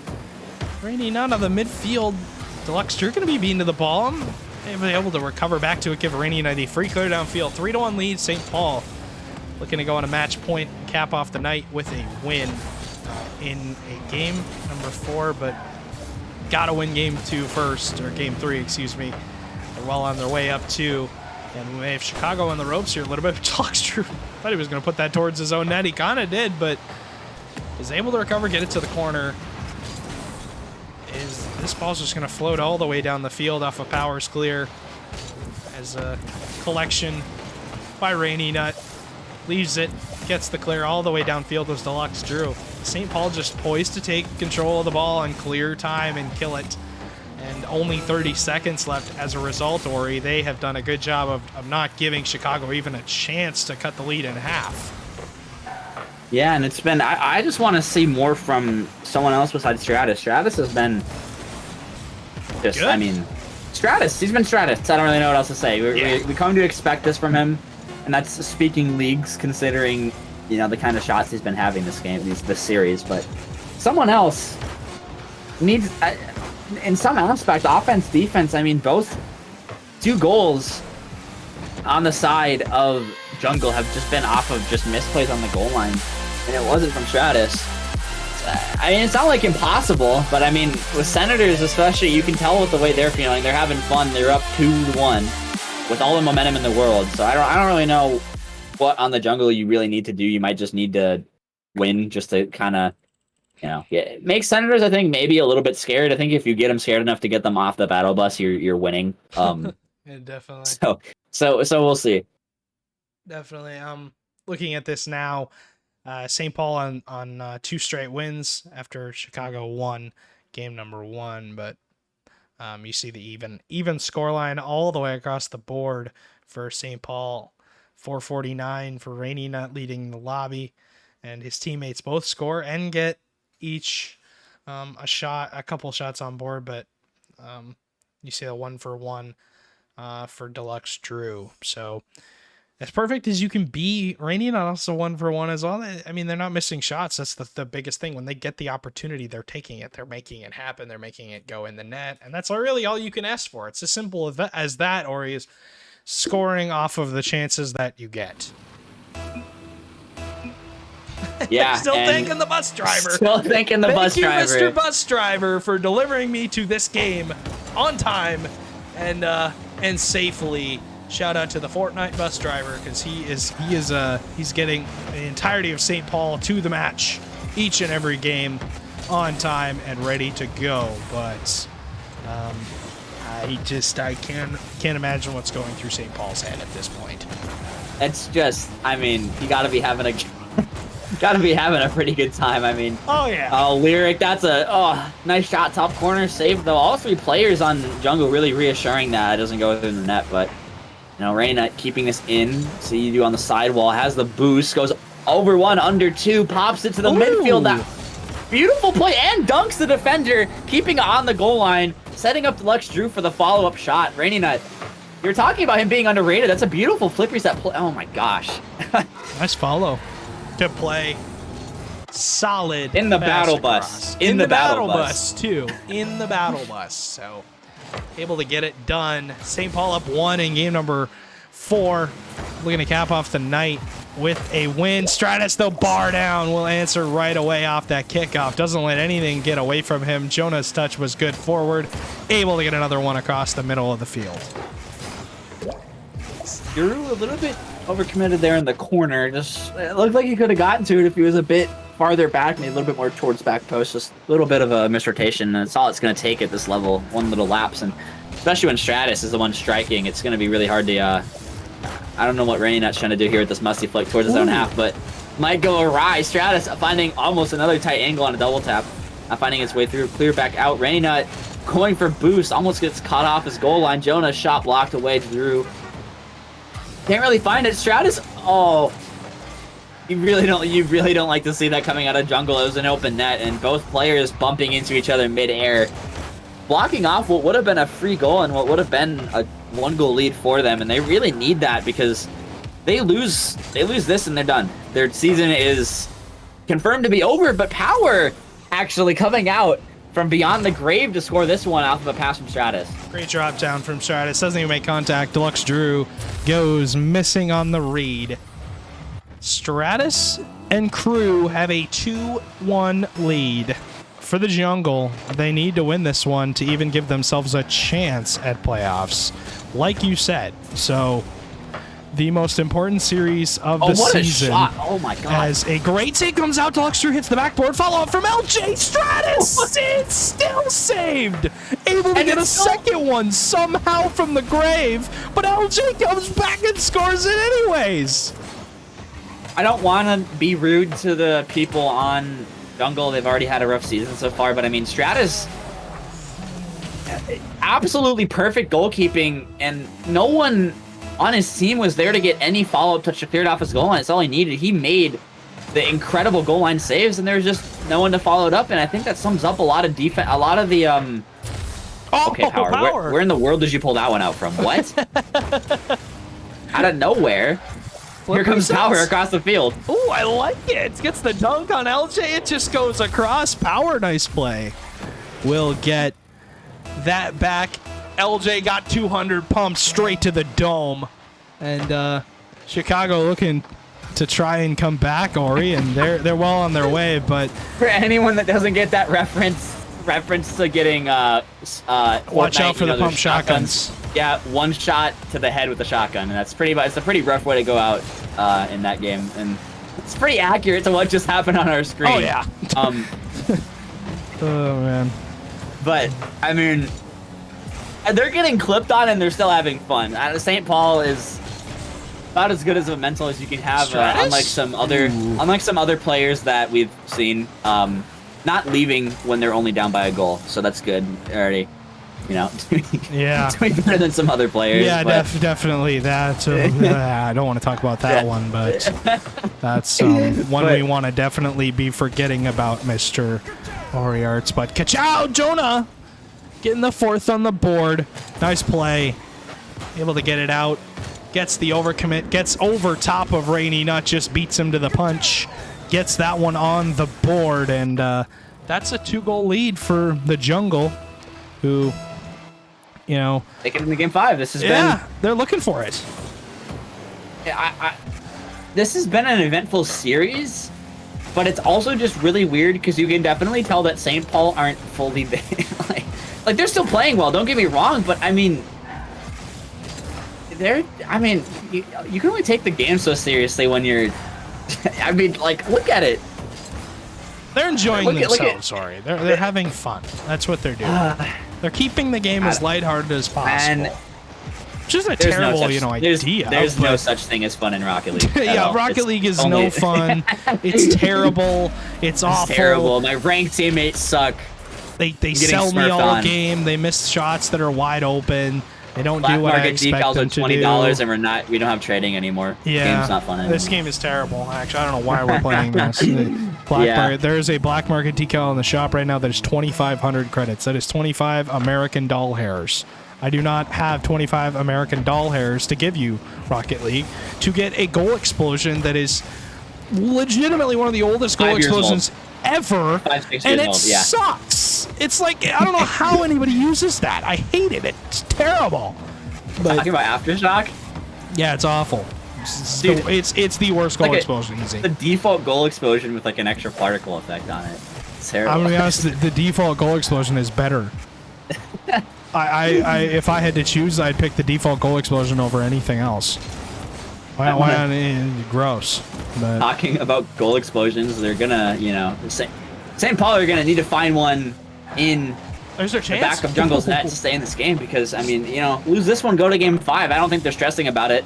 Rainy Nut up for this one. Drop down Stratus there, even though he's backward. Gets dunked. Pop out middle. Shot. Doesn't find his way through. Power up quick to the ball. Doesn't make contact. Looks through. Bit thrown off by that.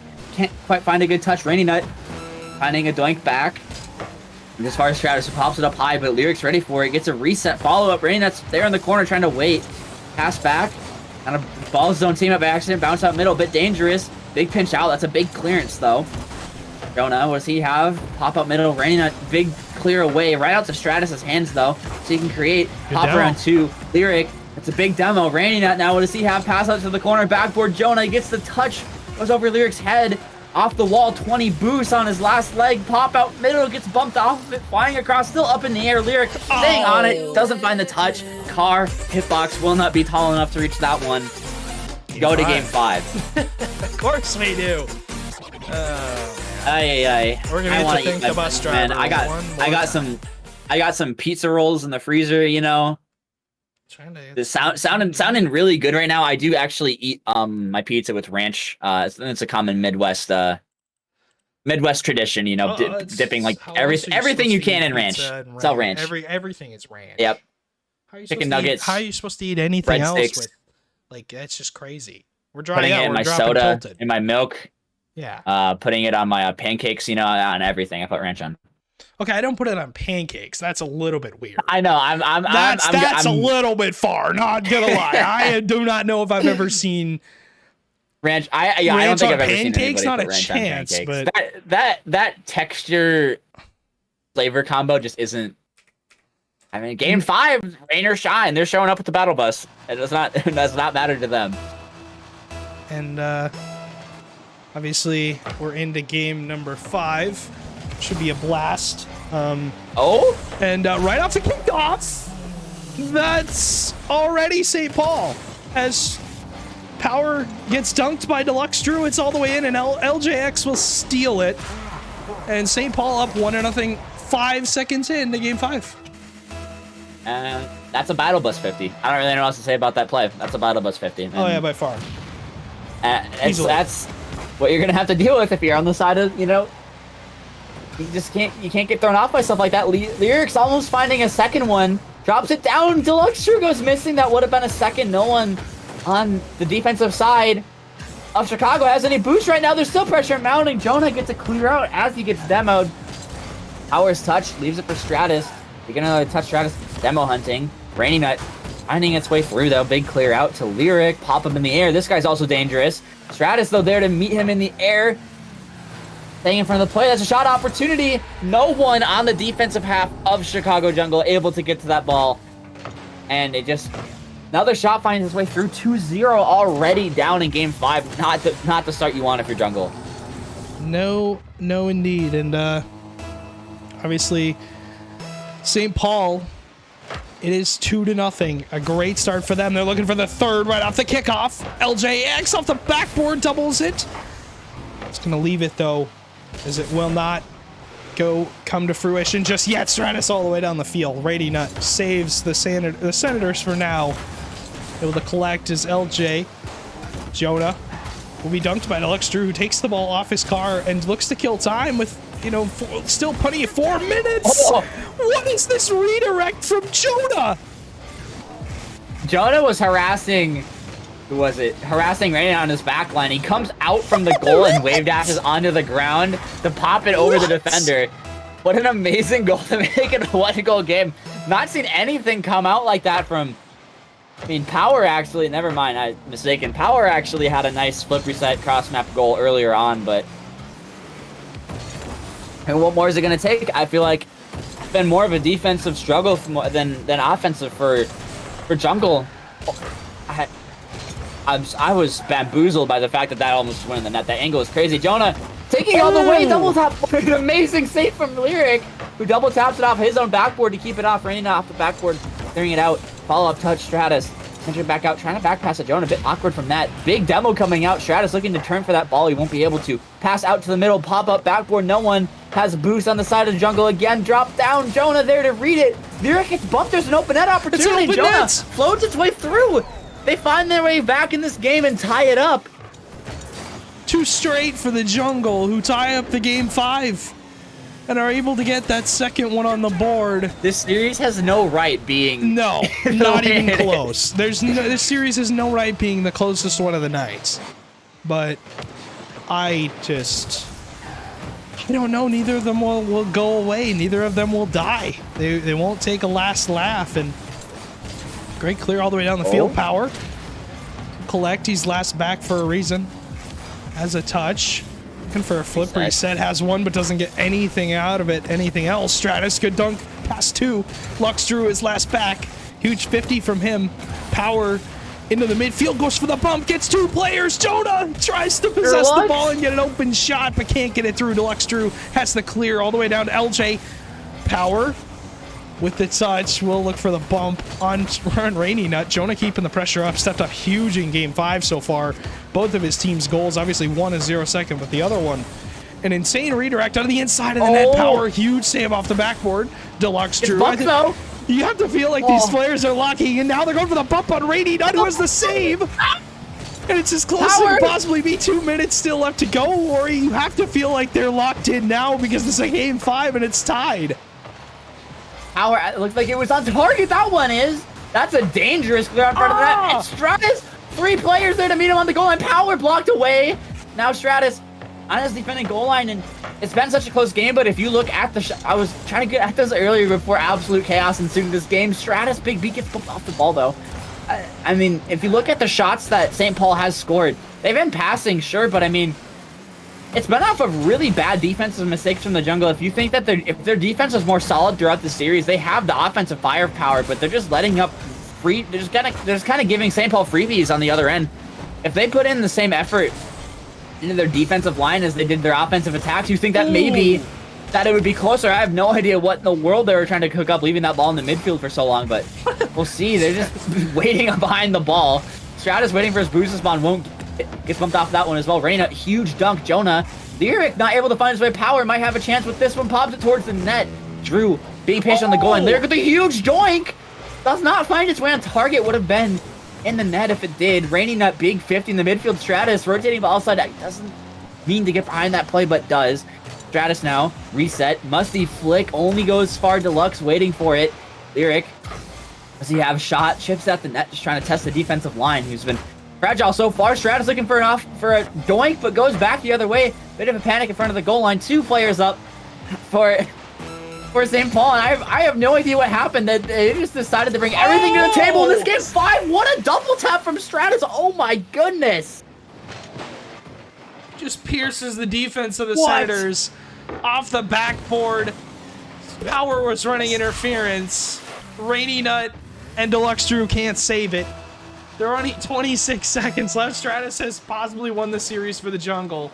3-2 as Power collects. Looking for a pass across. Maybe he's going to leave it off. Does for Stratus, but can't do much with it.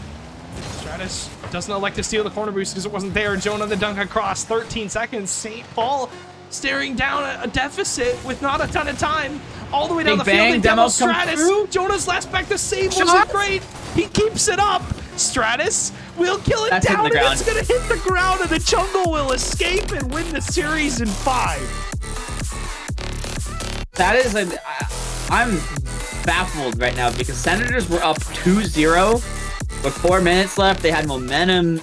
I don't know how they Jungle lost looked that. shaky on defense, and then 3 unanswered straight. And I mean, to the credit of Jungle, those shots were good. Those were well placed shots, especially Stratus's double tap was, I mean, not technically on target, but I mean the bump came through and just it created enough pressure for it to find its way through the back of the net. I mean, I was especially with a sub, I was not expecting this to go to game 5, let alone game 4.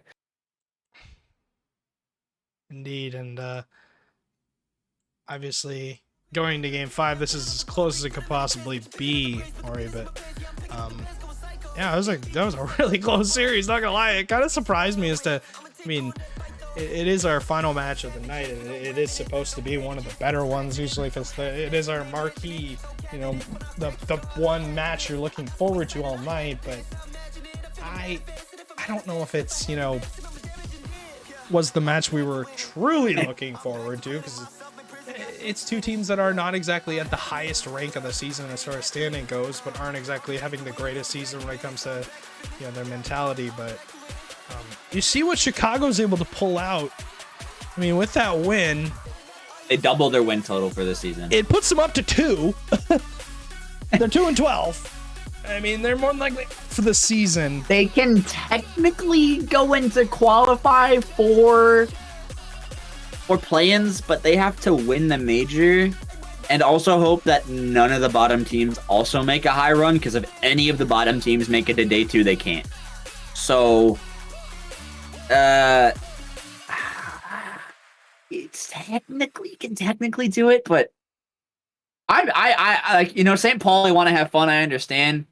But I mean, if they win that game, they don't have to win the major. Like they can play well in the major, make day 2 entirely possible with that roster. And they qualify for play-ins, they qualify for LAN. Now they're basically in the same spot as Jungle, where they either win the major and hope that nobody else makes a good run that's contending for that spot, or that, I mean, that's what you're relying on. And it's like, how much of a chance do you have? But final match of the night was a 3-2 win for the Jungle. Knights and Buffalo went to 4. The Knights winning that. That's what we expected. Atlas victory. The victory with a massive win over the Atlas. Statement win for them off their new pickup. And Flyers and Superiors taking that in 5. That was the closest series. One of the closest series of the night. Easily one of the best. Aside from this one, Jungle 3-2 over the Senators. But that Superiors Flyers series was very, very good. I was very impressed with it. But, you know, got to see all 5 games of Battle Bus. All 5 games of the Battle Bus.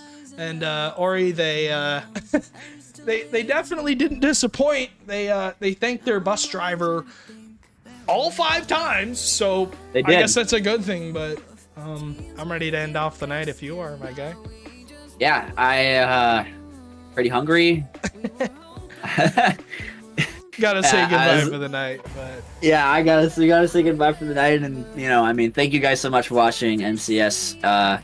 Your viewership, being consistently showing up to the streams, allows us to keep doing what we're doing. It allows us to host these LANs, to have the production that we have, to, you know, have the league that we have for you guys to watch and play in. And yeah, you come in. Tomorrow is Premiere. We have Premiere streams as well, so it's not quite over for this week. If you want more action, you still got tomorrow. You got the weekend. You can chill. You know, you don't have to worry. Most people don't have to worry about work or school. So yeah, definitely. And we will say goodbye for the night. Obviously, already said it. Premiere tomorrow, same exact, not the same time actually, 3 p.m. Good afternoon. CST Central Standard Time, instead of a good old afternoon stream like normal. But it's the final week of the season, and the major's coming up next week. And for Rising Star and Challenger, it's a Swiss bracket. For Premier, it's groups, 4 groups of 3. Sorry, because there's 12 teams in Premier. But Yeah, Swiss stage is always a blast. We're gonna cover it in a very special way, a very special stream for it. It's gonna be one that you're not gonna want to miss, but it's not gonna be a normal stream. It may be a little bit longer, and it may be a little bit different when it comes to how we are gonna cover those matches. We're gonna have a lot of different series playing, a lot of different people on the desk watching. It's not going to be, straight 4 matches through. We're going to hop around some of the team streams, almost like a community stream night, where we're going to kind of watch everybody's POV and get to watch other matches as they unfold. So we'll see you guys for a normal Premiere stream tomorrow, but a major fun stream next week that starts on Thursday. But for now, Premiere once again at 3 p.m. We'll see you there.